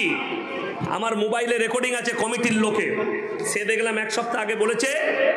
তো তার আগে গুটকাখোর জাহাঙ্গীর এসেছিল এক জায়গায়, সেখানে সে বলেছে দেওবন্দি আহলে হাদিস সমস্ত বেরেলি ছাড়া সবাই জাহান্নামী কাফের। সেখানে একজন ওই এলাকার দেওবন্দি ইমাম ছিল, তিনি গিয়ে স্টেজে ধরেছেন ওকে ডাইরেক্ট, যে আপনি সমগ্র মুসলিম জাতিকে কাফের কি করে বললেন, যে আহলে হাদিস দেওবন্দি সবাই কাফের কি করে বললেন? বলছে আমি এ কথা বলি না, ধরা খেয়েছে, সেখান থেকে পালিয়েছে। ওই জায়গায় বাগমারায় আমার জলসা ছিল, আমাকে দেওবন্দি ভাইরা দাওয়াত করেছে আর তাকে বেরেলি ভাইরা, যাই হোক আমি দাওয়াত নিয়েছি। আমাকে বললে জুবের আছে, আমি বললাম তোরা আসমান থেকে মাল আনগা, আমারও অসুবিধা নেই, আমি আমার কথা বলবো, সে তার কথা বলবে। তাহলে হয়ে গেল। এই গত 4 দিন আগে ওই ঘটনা ঘটে যাওয়ার পরে সেই যে দাওয়াত করেছিল সেই মৌলভী সাহেব আমাকে ফোন করলো, হুজুর একটু গোলমাল আছে দাওয়াতটা। আমি বললাম কি বলো? বলছে এই আগের দিনে মারামারি হয়েছে, তো প্রশাসন বাবুরা বলেছেন যে জলসাটা করা যাবে না, যেহেতু ইয়াসিন সাহেব করালো, দুজনের মধ্যে টক্কর হবে, গ্রামের দ্বন্দ্ব হবে। আমি বললাম লোক আমার ওয়েটিংয়ে আছে ডেট লিবার জন্য, অসুবিধা নাই, খালি বলো হবে না, বললে হবে না। সঙ্গে সঙ্গে পূরণ হয়ে গেছে আমার সুতি থানায়, মানুষ লাইনে ওয়েটিং, এখনো 50-60টা লোক ওয়েটিং আছে, ক্যান্সেল হলেই ঢুকবো। এইটা আমি এক জায়গায় ক্যান্সেল করে বললাম ভাইজানের খাতির আমি এসছি, নাহলে আমি এই দাওয়াত দিতাম না। যদি অন্য কেউ ফোন করতো দাওয়াত হতো না। খালি ইনি বললেন আমার গ্রাম, আমার মাদ্রাসা, আমাদের মাদ্রাসা, আপনি আসুন। আমি যাবো ইনশাআল্লাহ, আমার শখ আছে, যাবো আপনার মাদ্রাসায়। যাই হোক, আমি যেটা বলছিলাম, এই 2 দিন আগে মিথ্যাচার করেছে ইয়াসিন, আমার ভয়ে ডেট ক্যান্সেল করেছে। আমি চ্যালেঞ্জ করলাম জুবেরকে, তোমার বাপের যদি হিম্মত থাকে, তোমার যদি হিম্মত না থাকে, বেরেলিতে গিয়ে কবর থেকে আহমদ রাজা বেরেলবিকে তুলে নিয়ে এসো, আর বাগমারার লোককে বলো ডেট করতে প্রশাসন রেখে। আমি ইয়াসিন দায়িত্ব নিয়ে বলছি, আমি ডেট ক্যান্সেল করবো না, আমি জলসাই যাবো। যাও, যাদেরকে ডেট দিয়েছি তাদেরকে বলবো ডেট ক্যান্সেল করুন, আপনাদের জলসা পরে করবো, না হলে ডবল করে দেবো, কিন্তু আমি বাগমারায় গিয়ে জলসা করব। আমার কাছে তাদের কমিটির রেকর্ডিং আছে, বলছে হুজুর আমরা তো ক্যান্সেল করেছি, তাদেরকে পাঠিয়েছে ওই গুটকাখোরের মিথ্যাচারের বয়ানটা, দেখো কিরকম মিথ্যাচার করে, এইটাই হচ্ছে তাদের চরিত্র। সে কি বলছে, দেওবন্দীদের সঙ্গে বিয়ে দেওয়া যাবে না, আহলে হাদিসদের সঙ্গে মিশা যাবে না, এদের মাদ্রাসায় চাঁদা দেওয়া যাবে না, এদের সঙ্গে মিশা যাবে না। আমি দায়িত্ব নিয়ে বলছি, আমার যারা বেরেলবি ভাই আছেন, আপনারা ওই মুফতি জুবেরকে জিজ্ঞেস করুন, যদি এটা সত্য হয় তাহলে বেরেলবি ভাই যারা আছে তাদের আর হজ করা যাবে, কথা বলেন না, করা যাবে না। যদি বলেন কেন, মক্কায় যে পাথরটা বিছিয়েছে ওয়াহাবিরা, মক্কায় যে কূপটা, নলকূপটা লাগিয়েছে, কে লাগিয়েছে? আহলে হাদিসরা। মক্কায় যে মাঠবেল বিছানো আছে, আহলে হাদিসরা। মক্কায় যে ইমাম আছে, কারা? ওই ওয়াহাবিরা। তাইলে তোদের হজ করতে গেলে তো তোদের হজ হবে না, ওই ফতোয়াটা আগে দে। শুধু ওইটা নয়, আমার বন্ধুগণ শুনে দেন, আমি চ্যালেঞ্জ করলাম জুবেরকে, তোমার বাপের হিম্মত থাকলে তুমি ক্যামেরায় আমাকে উত্তর দাও, তুমি যে বলছো এদের সঙ্গে মুলাকাত করা যাবে না, এদের কিচ্ছু করা যাবে না, আর আমি দায়িত্ব নিয়ে বলছি, এই মাল কটা যখন হোটেলে দেখা হয়, রাস্তায় দেখা হয়, আমাকে হুজুর হুজুর করে, হুজুর ভালো আছে, আপনাকে ভালোবাসি, কিন্তু স্টেজে গেলে হারামখোর আবার গালি দেয়। বাস্তব, আমার ড্রাইভারকে জিজ্ঞেস করুন, আমি কোলাঘাটে জলসা করেছি, আমি হোটেলে খাচ্ছি শেরে পাঞ্জাব, পশ্চিমবাংলার হাইওয়ের উপরে সব থেকে বড় হোটেল, কোলাঘাট কোণে আছে, দীঘা গেলে পড়বে, বিরাট বড় 4 স্টার হোটেল। আমি সেখানে বললাম একটু চা খাবো, চা, সেখানের বরফি খুব ভালো, পাঞ্জাবিদের হোটেল, বরফি খাচ্ছি। তো ফুরফুরার একজন হুজুর সাহেবের বেটা এলো, ইয়াসিন ভাই আসসালামু আলাইকুম, হুজুর যা খাচ্ছে আমি বিল মিটাবো। আমরা আল্লাহর রহমত হলো, আল্লাহ তোমাকে কবুল করুন। তাহলে বুঝতে পারছেন, সামনে হুজুর, পেছনে কালি। আমাদের সাথে কমকে বলছে, বেরেলির মানুষ দিকে সাধারণ লোককে বিভ্রান্ত করছে যে আহলে হাদিস মৌলবীদের সঙ্গে মিশবে না, এদের মানুষদের সঙ্গে মিশবে না, এদের বিটিদের সঙ্গে বিয়ে দেওয়া যাবে না, এদের বেটার সঙ্গে বিয়ে দেওয়া যাবে না। এই মানুষকে কত বড় বিভ্রান্ত। আর আমি আপনাদেরকে বলে যাচ্ছি, দায়িত্ব নিয়ে আপনি আহলে হাদিস হন, দেওবন্দি হন, যদি বেরেলি ঘরের একটা মেয়ে পছন্দ হয়, বিয়ে করুন, তার আকীদাকে পরিবর্তন করুন, যেন সে শিরক না করে। করবো তো? জোরে বলুন ইনশাআল্লাহ। আমাদের মৌলবীরা কোনোদিন দায়িত্ব নিয়ে এই কথা বলে না যে ওরা কাফের, শুনেছেন? আমি বলছি বেরেলিরা কাফের নয়, যে কুফরি করবে সে কাফের। বেরেলিদের কোন মৌলবী, সে আমাদের হোক, আহলে হাদিস হোক, আর দেওবন্দি হোক, আর বেরেলি হোক, সে যদি কবরে সিজদা করে, গাছতলায় সিজদা করে, সে যদি তাবিজের ব্যবসা করে, সে যদি জামা মেপে রোগ বলে দেয়, তার পেছনে হারগিজ নামাজ হবে না। আমি মৌলবী শওকতের বেটা বলে গেলাম। আমার অবাক লাগে, এই 2-3 সপ্তাহ আগে হাওড়া ডিস্ট্রিক্ট থেকে একটা ভদ্র মহিলা ফোন করেছে। আমি গাড়িতে আসছি মুর্শিদাবাদে, বলছে হুজুর একটা ব্যাপার ছিল। কি? আমার শ্বশুর বাড়িতে প্রচুর ঝামেলা ঝঞ্ঝট। কি হয়েছে? স্বামীর সঙ্গে ঝগড়া, শাশুড়ির সঙ্গে ঝগড়া। আমি বললাম মিটিয়ে নাও, সবর করো, ধৈর্য ধারণ করো, সংসারে অনেক আঘাত বেঘাত আসবে। সে বলছে না না, আমাদের হুজুরের কাছে গেলাম। হুজুর কি করেছে? বলছে একটা বই বার করেছে, বলছে বইয়ের ওপরে হাত রাখো, কি হয়েছে বলে দেবো। আমি শালা বইয়ের সঙ্গে হুজুরের কি কালেকশন বে? কথাটা বুঝতে পারেননি? এই যে মাইকটা আমার সাথে কালেকশন আছে না কারেন্টের তারের সাথে? কারেন্টের সাথে। তাহলে হুজুর বইয়ে হাত রেখে বলছে তোমার রোগ কি হয়েছে? শালা বহরমপুরে রক্ত দিয়ে রোগ ধরা পড়ছে না, 3বার 4বার কম্পিউটারে দেখছে মাল ধরা পড়ছে না। আর অনেক মৌলবি জামা নিয়ে যান, জামা মেপে বিরাট গোলমাল তো। আর এইরকম যারা জামা মাপতে পারে আর রোগ বলে দিবে, জানেন মেয়েরা বলবে দারুণ মৌলবি লো, ওয়া মৌলবি আমাদের দেশে আর নাই। ওই জন্যই তো গোলমাল। কি মেয়ে মহলে সব থেকে বড় মৌলবি যে ভালো তাবিজ দিতে পারে মায়েদের কাছে। ছেলে হচ্ছে না, কোনো অসুবিধা নাই।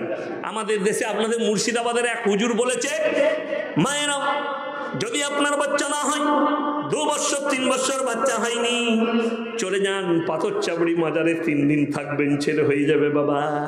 আমি সালা শুনেছি স্বামীর পাশে শুলে ছেলে হয়, ই বলছে মাজারে শুলে ছেলে হয়ে যাবে। যা বুঝো করগা, এই মাজারে শুলে ছেলে হবে?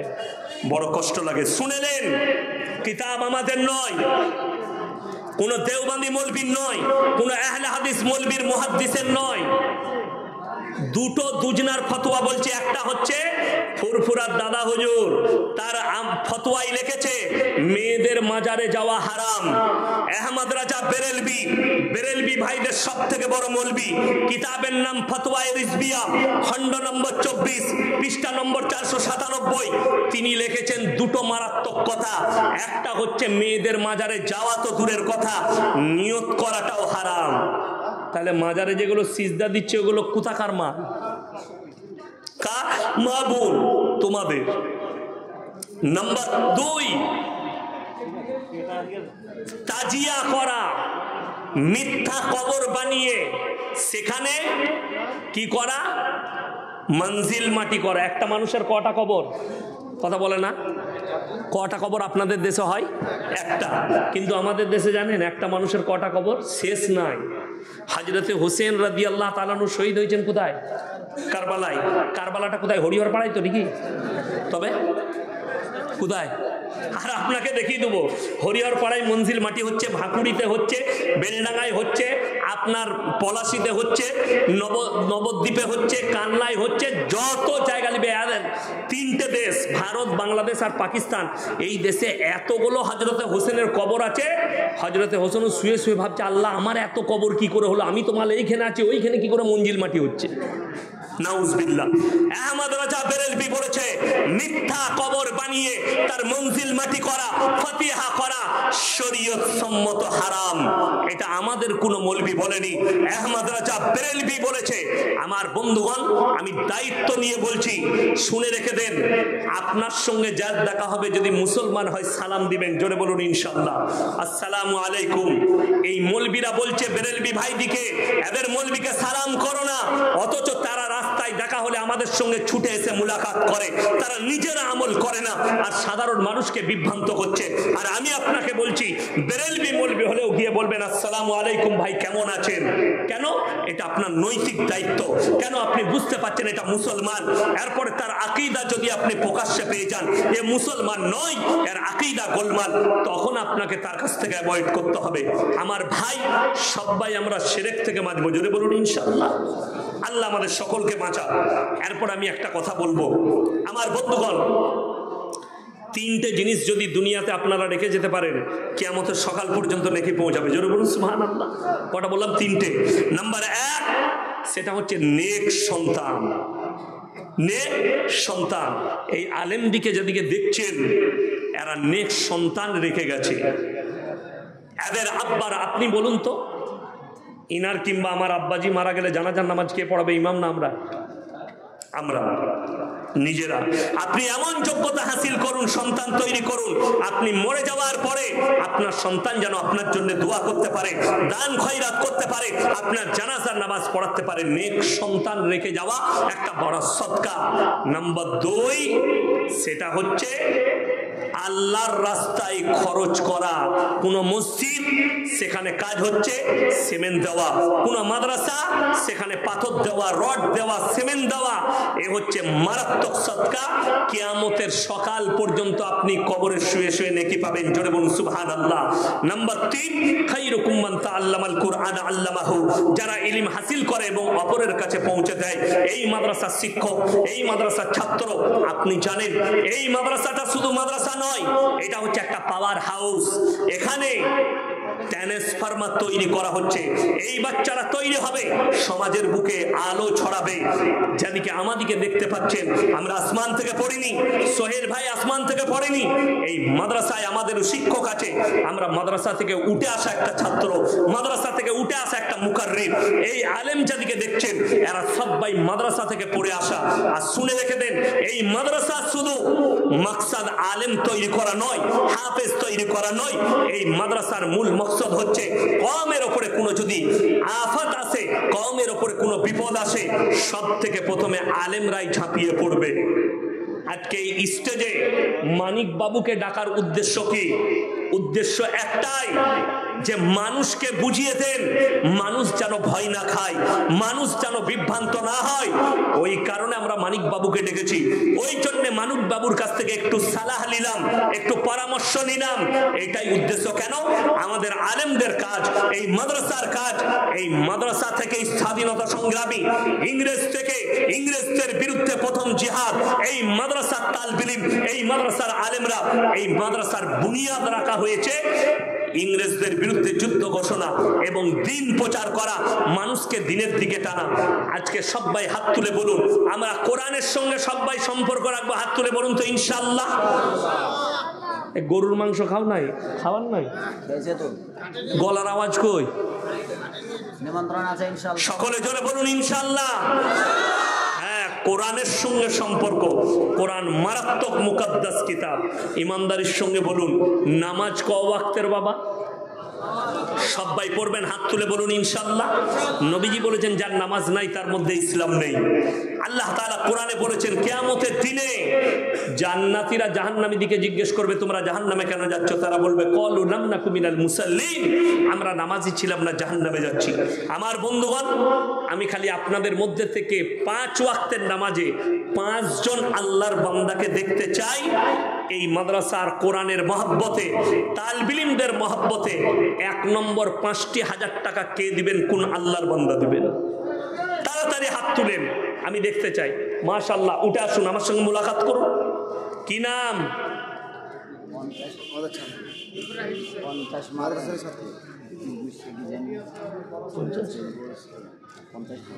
আমার ভাই 5,000 টাকা করে 5 জন বলেছে। 1 নম্বর কি নাম? মাইনুল। মাইনুল ভাই 5,000 টাকা। লিখুন, তাড়াতাড়ি লিখতে শুরু করুন। মাইনুল ভাই 5,000। নাম্বার 2 কে আছেন? নাম্বার 2 তাড়াতাড়ি বলুন। কত আছে? 10। এই দেখেন, 5 চেয়েছি, লগদ 10,000 টাকা। সকলে জোরে বলুন নারে তাকবীর। 5 চেয়েছি, 10 চলে এসছে। আল্লাহ হায়াতে বরকত দেন, পরিবারকে সুখী করুক। আল্লাহ ইলমে নাফে আমালে সলিহা দান করুক। আল্লাহ ইনার পরিবারের মধ্যে বরকত দেন। আমার বন্ধুগণ দেখুন, আমি 5 চেয়েছিলাম, একটা 10 এসছে, একটা 5। আমি বলবো আর 3 জন ভাই কে কে আছেন? 5,000 করে 3 জন ভাই তাড়াতাড়ি বলুন। মজমা থেকে হাত তুলেন। মাশাআল্লাহ। অনলাইনে 20,000 টাকা দিচ্ছি। ও আমি তো আপনাকে চিনি। হ্যাঁ সেই লোক হ্যাঁ ধরেন না না, বিষয়টা হচ্ছে আমার মসজিদে, বড় মসজিদ আছে, ওখানে পুরোটা মার্বেল আমি লাগাচ্ছি। আচ্ছা আপনি বলি, আপনি মার্বেল লাগান, আমি তো আপনাকে এই মাসে মার্বেল লাগাবো। এই মাসেই লাগান, আমি তো আপনাকে মহব্বত করি। হ্যাঁ। আমি যখন এসছি আমি দোয়া করব, মুসাফির, আমি 250 কিলোমিটার এসছি, আবার যাব। আপনি আপনি আমি বলি ওটা 20 নয়, ডবল করে 40 করেন, আমি আপনার জন্য দোয়া করব। 40 আমার শোনা। আচ্ছা বেশ, ইনশাআল্লাহ, নারায়ে তাকবীর। আল্লাহ ভাইজানের হায়াতে বরকত দেখ, ওনার রুজি রোজগারে বরকত দেখ। বড় দানি, অনেক জায়গায় দেয়, আমি জানি, আমি নাম করব না। ওই ছাদে 50 দিয়েছে একদম মাশাআল্লাহ, 40,000 টাকা। আর আমার ডাক্তার বাবু সাহেব, মাশাআল্লাহ, আল্লাহ হায়াতে বরকত দেখ। দেখুন অসুস্থ এখানে একটা, আল্লাহ সুস্থতা দান করুক, বলুন আমিন। ডাক্তারের চেহারা দেখুন, আমি অনেক জায়গায় বলেছি, ডাক্তার হও, মাস্টার হও, ব্যারিস্টার হও, জজ হও, নেতা হও, মন্ত্রী হও, যদি দিন না থাকে আমার আল্লাহর কাছে কোনো মূল্য নাই। এই মানুষটার মূল্য আমার আল্লাহর কাছে আলাদা। জোরে বলুন সুবহানাল্লাহ। বর্ধমানে এমনও মুসলমান ডাক্তার আছে, 3 বার সালাম দিলেও হারাম করে উত্তর দেয় না। আমি আমার মেয়েকে নিয়ে গেছি একটা শিশু ডাক্তারের কাছে, 3 বার সালাম দিলাম, উত্তর দিলেন। আমি মেয়েকে নিয়ে বেরিয়ে পালিয়ে এলাম। কম্পাউন্ডার যে সে মুসলিমদের ছেলে, এমন কি ব্যাপার বলতো, উত্তর দিলে না। ভেতরে একটা চুল কাটা মেয়ে বসেছিল, বলে হুজুর ওই যে বসে আছে বউ অমুসলিম, বলে ওর জন্যে। আমি সালা বিবির গুলাম, হারামখোর, বেঈমান হয়ে গেছে। আবার এমনও ডাক্তার আছে, ডাক্তার আমিনুল ইসলাম, মৌলবি ছাড়া ধরতে পারবেন এরকম মুখে দাঁড়িয়ে, 5 ওয়াক্তের নামাজি, দিনদার। আমার মেয়ে যেদিনে জন্ম হয়েছে উনি দেখেছেন, যেদিনে 6 মাসের উনি দেখেছেন। যা হয় উনাকে বলি, উনার কাছে নিয়ে যাই, আমার মেয়েকে দেখাই, কিন্তু সালাম দেয় এরকম বহু ডাক্তার। ফখরুদ্দিন, নার্ভের ডাক্তার, হাড়ের ডাক্তার, মারাত্মক ডাক্তার, একটা আলেমের ছেলে। ফোন করে ডেকেছি, আব্বাজান পড়ে গেছে কলতলায়, হাড় চিরিক ফাট হয়েছে, সব কাজ ছেড়ে দিয়ে আলেমকে দেখতে ছুটে চলে এলো। কেন? আলেমের সন্তান, আল্লাহ দিন দিয়েছে। এইসব মানুষকে ডাকলে এনারা ছুটে চলে আসবে। কেন? আল্লাহ দিন দিয়েছে। আল্লাহ তাআলা ওনার হায়াতে বরকত দেখ, ওনার রুজি রোজগারে বরকত দেখ। দেখুন 3টে 5 নম্বর হয়ে 5,000 হয়ে গেছে, একটা 40,000 হয়েছে, একটা 10,000 হয়েছে, 3টে 5,000। আমি বলবো আর 2জন ভাই কে কে আছে, তাড়াতাড়ি বলুন। এখানে 4,000 আছে, 1,000 ফোন পে করে দিন। আচ্ছা মাশাআল্লাহ, আল্লাহ তোমার হায়াতে বরকত দেখ। আমার আব্বা অসুস্থ, আল্লাহ আপনার আব্বাকে সুস্থতা দান করুক। মাশাআল্লাহ। আল্লাহ মৌলভী সাহেব উনি 5,000 টাকা দিলেন, 4 নম্বর হয়ে গেছে। 5 নম্বরটা কে আছে? 5 নম্বর, তাড়াতাড়ি বলুন তো, 5 নম্বরটা কে আছে? একবার হাত তুলেন, মাজমা থেকে কেউ নেই, একজন আল্লাহর বান্দা। 5 নম্বরটা, মাশাআল্লাহ, কত আছে? আল্লাহু আকবার। শুনেন শুনেন, কি নাম আপনার? জিল্লার মাস্টার সাহেবের ছেলে। আল্লাহ আপনার হায়াতে বরকত দেখ। আমি বলি এই 20 দিয়েছেন, আর 10 পরে দিবেন ইনশাল্লাহ, 30। মাশাআল্লাহ, নারায়ে তাকবীর। এই দেখেন উনি 30,000 পরে, 10,000 পরে দিবেন, লগত 20 দিয়েছেন। মানে আব্বার বাবা মা আর আমার মায়ের বাবা মার জন্য দোয়া। আচ্ছা মাশাআল্লাহ, নানা নানি এবং দাদা দাদি এবং 2 ভাই ছিল। মাশাআল্লাহ, আল্লাহ হায়াতে, ইনার হায়াতে বরকত দেখ, পরিবারকে আল্লাহ সুখী করুক। দেখুন আত্মীয় স্বজনকে মনে রাখা, এই যে দান করলেন, কিয়ামতের সকাল পর্যন্ত নানা নানি দাদা দাদি সবাই নেকি পাবেন। আল্লাহ ভাইজানের মালেতে বরকত দেখ। একজন আনারুল মামু, আমার মামা হচ্ছে 4,000 টাকা দিয়েছে। কই সে আনারুল মামু কই? আপনার মামা মানে আমারও তো। হ্যাঁ অবশ্যই। আর 1,000 টাকা পরে দিবেন বাবা, আপনারটাই শেষ, 5,000। ঠিক আছে, হাত তুলে বলুন ইনশাল্লাহ। ইনশাল্লাহ লিখে নেন, 1,000 টাকা বাকি। মাশাআল্লাহ, তাহলে 5টা হয়ে গেল।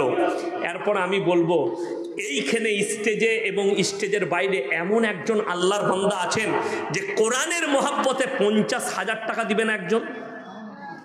ওয়াদা করবেন 50,000। 40 হয়েছে, 30 হয়েছে। আমি একটা মাশাআল্লাহ, উঠে আসুন তাড়াতাড়ি। জাযাকাল্লাহ। ও আমার আরে মাশাআল্লাহ, এই দেখেন ডাক্তার সাহেব ডাক্তার সাহেব কত আছে আচ্ছা গুনুন। 50,000 টাকা ডাক্তার বাবু। নারায়ে তাকবীর। আল্লাহ ডাক্তার বাবুর হায়াতে বরকত দেখ, আল্লাহ রুগীতে বরকত দেখ। মাশাআল্লাহ, আল্লাহ উনার পরিবারকে সুখী করুক, আল্লাহ উনাকে সুখী করুক। 50,000। এরপর আমি বলবো উনার জুড়ি হওয়ার জন্য আর একজন ভাই 50 নেই ইনশাআল্লাহ।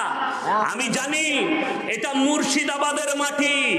আমি কালকে নদিয়ায় বলেছি, অন্যান্য জেলায় আমাকে আদায় করতে বললে বলি আদায় জানি না বাপ, কিন্তু মুর্শিদাবাদ বললে আমি নাক কাটি পর্যন্ত আজকে খুলবো, অত সহজে ছাড়বো না। ঠিক। আর মুর্শিদাবাদের মাটি হচ্ছে দানের মাটি। আল্লাহ আপনাদের হাতকে এত নরম করেছে, আমি বলবো যেমন আপনারা কোরআনের জন্য হাত বাড়াচ্ছেন, আল্লাহ যেন আপনাদের দিকে রহমতের হাত বাড়িয়ে দেয়, বলুন আমিন। আমার ভাই দ্বিতীয় নম্বর 50,000 টাকাটা কে আছে? ছাদ ফাঁকা আছে ওপরে, ছাদ ওপরে একদম ফাঁকা, ঢাকতে হবে। আমি দেখলাম ওটা ঢাকতে হবে। দ্বিতীয় নম্বর 50,000 টাকা কে আছে? একজন আল্লাহর বান্দা, আর একজন। দ্বিতীয় নম্বর 50,000। একটু যদি আল্লাহর ওয়াস্তে বলেন পরকালের জন্যে, মরণের পরের জন্যে, দ্বিতীয় নম্বর 50,000 টাকাটা কে আছেন? কোন আল্লাহর বান্দা আছেন? আল্লাহ নবী সাল্লাল্লাহু আলাইহি সাল্লাম মক্কা নগরীতে খালি এলান করলেন, ওয়ামা ইউকরিদুল্লাহ কারদান হাসানা। আল্লাহর রাস্তায় কে কি দান করবে বলো? আল্লাহর নবী সাহাবীরা জান মালকে কুরবান করেছেন। আজকে আপনাকে জান দিতে হবে না, আপনি খালি মালের কুরবানি করবেন। একজন আল্লাহর বান্দা এই কোরআনের মহব্বতে 50,000 টাকা দ্বিতীয় নম্বর কে আছেন? দ্বিতীয় নম্বর আল্লাহর বান্দাটা আমি দেখতে চাই, একটু আসুন, মুলাকাত করুন। আমি অন্তর থেকে দোয়া দেবো, আমি মুসাফির, দোয়া করব তার জন্যে। এই দ্বিতীয় নম্বর 50,000 টাকাটা কে আছেন? কোন আমার আল্লাহর বান্দা আছেন? কোন আমার ভাই আছেন? দ্বিতীয় নম্বর 50,000 টাকা ইনশাল্লাহ দেখি। দ্বিতীয় নম্বরটা কে আছেন? আপনার কাছে পয়সা নেই, আপনি ওয়াদা করুন 1 মাস পরে দিবেন, 15 দিন পরে দিবেন, কাজ চালু হবে আপনি দিবেন, সিমেন্ট কিনে দিয়ে দিবেন। 50,000 টাকা দ্বিতীয় নম্বর আল্লাহর বান্দা কে আছেন? দ্বিতীয় নম্বর, তাড়াতাড়ি হাত তুলেন। কোন আমার আল্লাহর বান্দা আছেন? দ্বিতীয় নম্বর 50,000 টাকাটা ইনশাআল্লাহ আমি দেখতে চাই। দ্বিতীয় নম্বর 50,000 টাকা আর একজন আল্লাহর বান্দা হযরতে উমরের খাতায় নাম লেখানোর জন্য।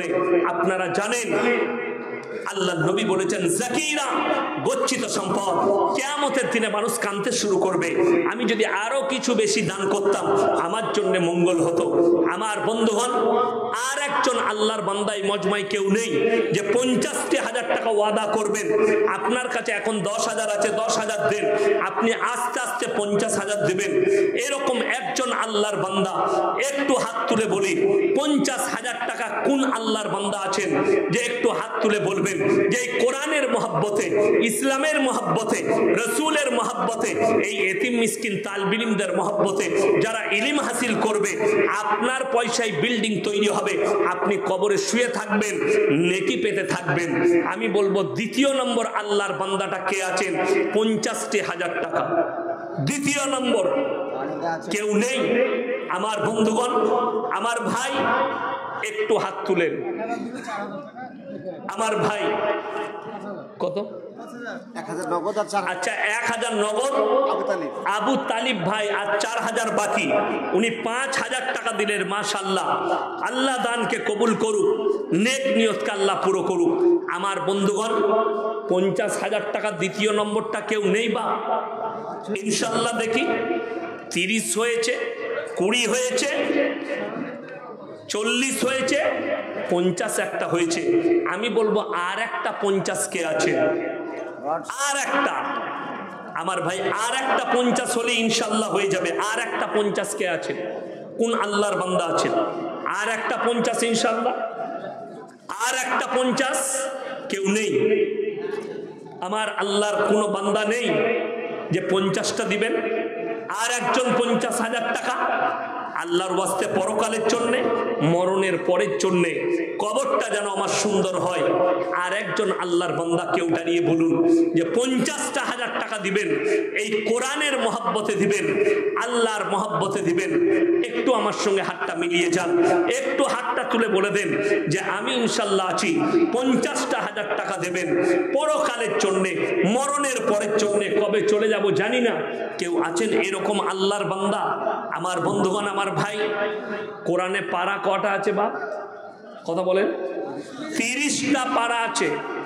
আমি সর্বপ্রথম বলবো, একজন আল্লাহর বান্দা 30 বস্তা সিমেন্ট দিবেন। হাত তুলেন তো, কে আছেন ইনশাল্লাহ? 30 বস্তা সিমেন্ট একজন কে আছেন? 30 বস্তা সিমেন্ট, 1 কুইন্টাল 2 কুইন্টাল করে রড। 30 বস্তা সিমেন্ট কে আছেন? আমার কোন আল্লাহর বান্দা আছেন? মাশাআল্লাহ 30। মাশাআল্লাহ, আল্লাহু আকবার। ভাইজান 30 বস্তা সিমেন্ট দেবেন। উনার চুরি হবার জন্য আর একজন কে আছেন? 30 বস্তা সিমেন্ট। আর একজন আল্লাহর বান্দা কে আছেন? 30 বস্তা সিমেন্ট দেবেন ইনশাআল্লাহ। তাড়াতাড়ি হাত তুলেন। 30 বস্তা, 10 বস্তা করে 3 জন বলুন মজমা থেকে। 10 বস্তা করে 3 জন কে কে আছেন? কই? 30 বস্তা লাগবে। আর 30 বস্তা একজন দিয়েছেন তিনার জুড়ি হবার জন্য। আমার ভাই, কেউ উঠে চলে যাবেন না। আরো একজন ভালো মুফাসসিরে কোরআন এবং যোগ্যপূর্ণ আলেম একজন আছেন, খুব সুন্দর কথা রাখেন। আমার পরেই উনি আসবেন এখনই। আমি শুধু আল্লাহর মহব্বতে, এই তালবিলিমদের মহব্বতে একটু আপনাদের কাছে হাত বাড়িয়েছি। মায়েদের মধ্যে যদি কেউ থাকেন, বাপের নামে, স্বামীর নামে, সন্তানের নামে 30 বস্তা, 10 বস্তা, 5 বস্তা করে সিমেন্ট। আমার ভাই কেউ চলে যাবেন না। প্রধান বক্তা এখনো বাকি আছেন, খুব সুন্দর আলোচনা রাখবেন, এক্ষুনি আসছেন। আপনারা একটু, আমি আপনাদের কাছে হাত পেতেছি। এই মাদ্রাসা আপনাদের, এই ইজ্জত আমাদের, সব কিছু তালবিলিমরা আমাদের। আমার বন্ধুগণ, আমার ভাই, 30 বস্তা হয়েছে। আমি বলবো 5 বস্তা করে সিমেন্ট বলুন তো তাড়াতাড়ি। এই যুবকরা, ভাইয়েরা 5 বস্তা করে বলুন, তাড়াতাড়ি হাত তুলেন। কে কে আছেন? 5 বস্তা করে 6 জন বলুন। 30টা হয়ে যাবে। 5 বস্তা করে 6 জন। খুশবাগ থেকে, খুশবাগ লালবাগ, হ্যাঁ, খুশবাগ থেকে একজন রাইহান বলে, সে 2000 টাকা দিয়েছে এবং প্রতি মাসে 1 বস্তা করে চাল দেবে। মাশাআল্লাহ। লালবাগ খোসবাগ থেকে আবু রাইহান ভাই, তিনি 2000 টাকা দিয়েছেন এবং প্রতি মাসে 1 ব্যাগ করে চাল দিবেন। মাশাআল্লাহ। এতিমদের প্রতি কত মহব্বত। আল্লাহ তুমি তার রুজি রোজগারে বরকত দাও, তার পূর্বপুরুষকে আল্লাহ জান্নাতি করো। 5 বস্তা, কি নাম? সাইফুল মোল্লা। 5 বস্তা সিমেন্ট। মাশাআল্লাহ, 35 হলো। আর 5 বস্তা কে আছেন বাপ? কি নাম? তাড়াতাড়ি হাত তুলেন। 5 বস্তা আর কে আছেন? 5 বস্তা করে 6 জন বলেছি, একজন হয়েছে। আর কে আছেন? কি কি নাম? ব্যাচ লাগিয়ে আপনি 5 দিলে হবে নাকি? হাজিপাড়া থেকে ইনজামুল 20 বস্তা সিমেন্ট। মাশাআল্লাহ, হাজিপাড়া থেকে ইনজামামুল, উনি 20 বস্তা সিমেন্ট দেবেন। জোরে বলুন নারায়ে তাকবীর। রাকিব ডাক্তারের ছোট ভাই, রাকিব ডাক্তার সাহেবের ছোট ভাই। আল্লাহ হায়াতে বরকত দেখ, রুজি রোজগারে বরকত দেখ। আমার ভাই 25টা হয়ে গেল। এখানে আছে আমাদের জিয়ারুল আর হিটলার, যৌথভাবে ব্যবসা করে। ওরা 60 বস্তা সিমেন্ট দেওয়ার কথা বলে। কই? একটা ভালো পার্টি আছে, জিয়ারুল আর হিটলার। দাঁড়ান, এই ভাই একটা ভালো পার্টি আছে। তাহলে 30, 20, 50, 55 হয়েছে। দুজন মিলে কত দিবে? 60 বস্তা সিমেন্ট। 60 বস্তা সিমেন্ট দু ভাই মিলে। জোরে বলুন নারায়ে তাকবীর। আল্লাহ দানকে কবুল করুক, নেক নিয়তকে আল্লাহ পুরো করুক। তাইলে কত হলো গো? 100। নামগুলো ঘোষণা করেছে তাহলে। কি নাম? সাবির, হিটলার আর জিয়ারুল। সাবির, হিটলার। হিটলারটা কেটে দিবেন, বলা যাবে না। সাবির শয়তানের নাম হিটলার। হয়তো আর বেনামে একজন নগদ 1000 টাকা দিয়েছে। 30 বস্তা সিমেন্ট। মাশাআল্লাহ, কি নাম? সাইদুল ইসলাম ভাই, 30 বস্তা। মাশাআল্লাহ, আব্বা কিছুদিন আগেই মারা গেলেন। মাশাআল্লাহ, আব্বা চলে গেছেন। আমি বলি উনি মা আব্বা চলে গেছেন, আল্লাহ জান্নাতি করুক। আপনি 30 বস্তা সিমেন্ট দিয়েছেন, আমি বলছি 1 কুইন্টাল রড পরে দিয়ে দিয়েন, আল্লাহ আপনার হায়াতে বরকত দেন। এটা মাদ্রাসা, এটা ঠিক, হ্যাঁ, ভালো লাগে। আমি বলি ওই সিমেন্ট দিবেন, রডটা বাঁধবে, রডটা তো বাঁধতে হবে, সিমেন্টটা খালিতে ডাললে হবে, তাই না? ইনশাআল্লাহ। আল্লাহু আকবার, নারে তাকবীর। 30 বস্তা সিমেন্ট, 1 কুইন্টাল রড, আল্লাহ হায়াতে বরকত দেখ। এখানে এই নামগুলো এরা ভাই। মাশাআল্লাহ, ভাই আব্বু মারা গেছে কিছুদিন আগে। ওয়েস কুরনি 5000 টাকা। মাশাআল্লাহ। গুলজার আলী 5000 টাকা। এটা মুদাইন শেখ 4000, হাসিবউদ্দিন 3000, লকিমউদ্দিন 3000, আশরাফুল 2000 দিয়ে মোট 22। সব ভাই বাপের নামে। আল্লাহু আকবার। আল্লাহ ওনার আব্বাকে জান্নাতি করুক, সমস্ত ভাইয়ের জানে মালে ইজ্জতে আল্লাহ বরকত দেয়। কত? 20 বস্তা। উঠে এসো। কই আর একজন কই? বাপের বেটা। আচ্ছা, কত? 20 বস্তা। 20 করো না, কোরআন শরীফে 30টা পারা আছে, ওটা 30 করে দাও বাপ, ইনশাআল্লাহ। 30, নারায়ে তাকবীর। 30 বস্তা। মাশাআল্লাহ, আল্লাহ হায়াতে বরকত দেখ, আল্লাহ ওনাদের কামায়ে বরকত দেখ। নাম লিখে দিতে হবে। নাম লেখো, লিখুন। আপনারা নাম লিখছেন না কেন? পেপার শিটটা বেশি দেন না, পেপার শিটটা লাগবে। বেনামিতে একজন 500 টাকা। মাশাআল্লাহ, জাযাকাল্লাহ। আমার ভাই সিমেন্ট কতখানা হলো আমি তো ভুলেই গেছি ভাই। আর 20 বস্তা কে দিবেন? আর একজন 20 বস্তা কে আছেন? ইনশাআল্লাহ 20 বস্তা সিমেন্ট। আর একজন আমার দিকে কান দেন, আপনারা লিখে যান। হ্যাঁ, লিখে যান আমার ভাই। আচ্ছা, আমি বলবো মাদ্রাসায় কোরআনের তেলাওয়াত হয় না? হয় না? এ কথা বলেন, করে না? করেন না? যারা সিমেন্ট দিয়েছে একটু নামটা লিখাতে। আচ্ছা, বলবো ভাই, যারা সিমেন্টের ওয়াদা করলেন একটু নামটা বলে দেন, যদি কারো নাম ছাড়া যায় তাহলে এখানে ওয়াদাটা লেখা হয়ে যাবে। ওয়াসকর্নি ক্যাশ টাকা 22000 টাকা দিয়েছি। ওয়াসকুরুনি ক্যাশ টাকা 22000 দিয়েছে। মাশাআল্লাহ। ফোন পে দিয়েছি, ফোন পে। মাশাআল্লাহ, আল্লাহ দানকে কবুল করুক, নেক নিয়তকে আল্লাহ পুরো করুক। আমার ভাই, আমি বলবো আর 20 বস্তা সিমেন্ট কে আছে? আচ্ছা, 10 জন ভাই বলুন তো, 1 কুইন্টাল করে রড। 9 জন, একজন হয়েছে 1 কুইন্টাল। এই 9 জন 9 কুইন্টাল রড কে কে আছেন?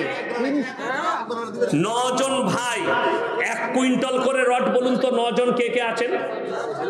1 কুইন্টাল হয়েছে কেন?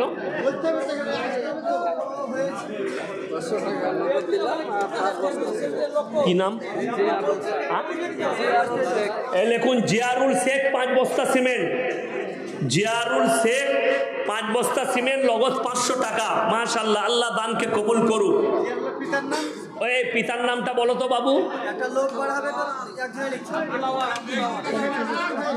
আচ্ছা, শেখ ভালো আছে? মাশাআল্লাহ। দেখুন, আমার পেছনে শেখ চলে এসছেন।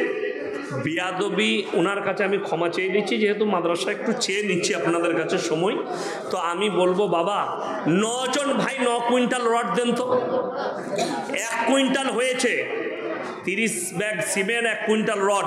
আপনাদেরকে বলবো, আপনাদের মধ্যে 9 জন ভাই কে কে আছেন 1 কুইন্টাল করে রড দিবেন? কই মায়েরা কই?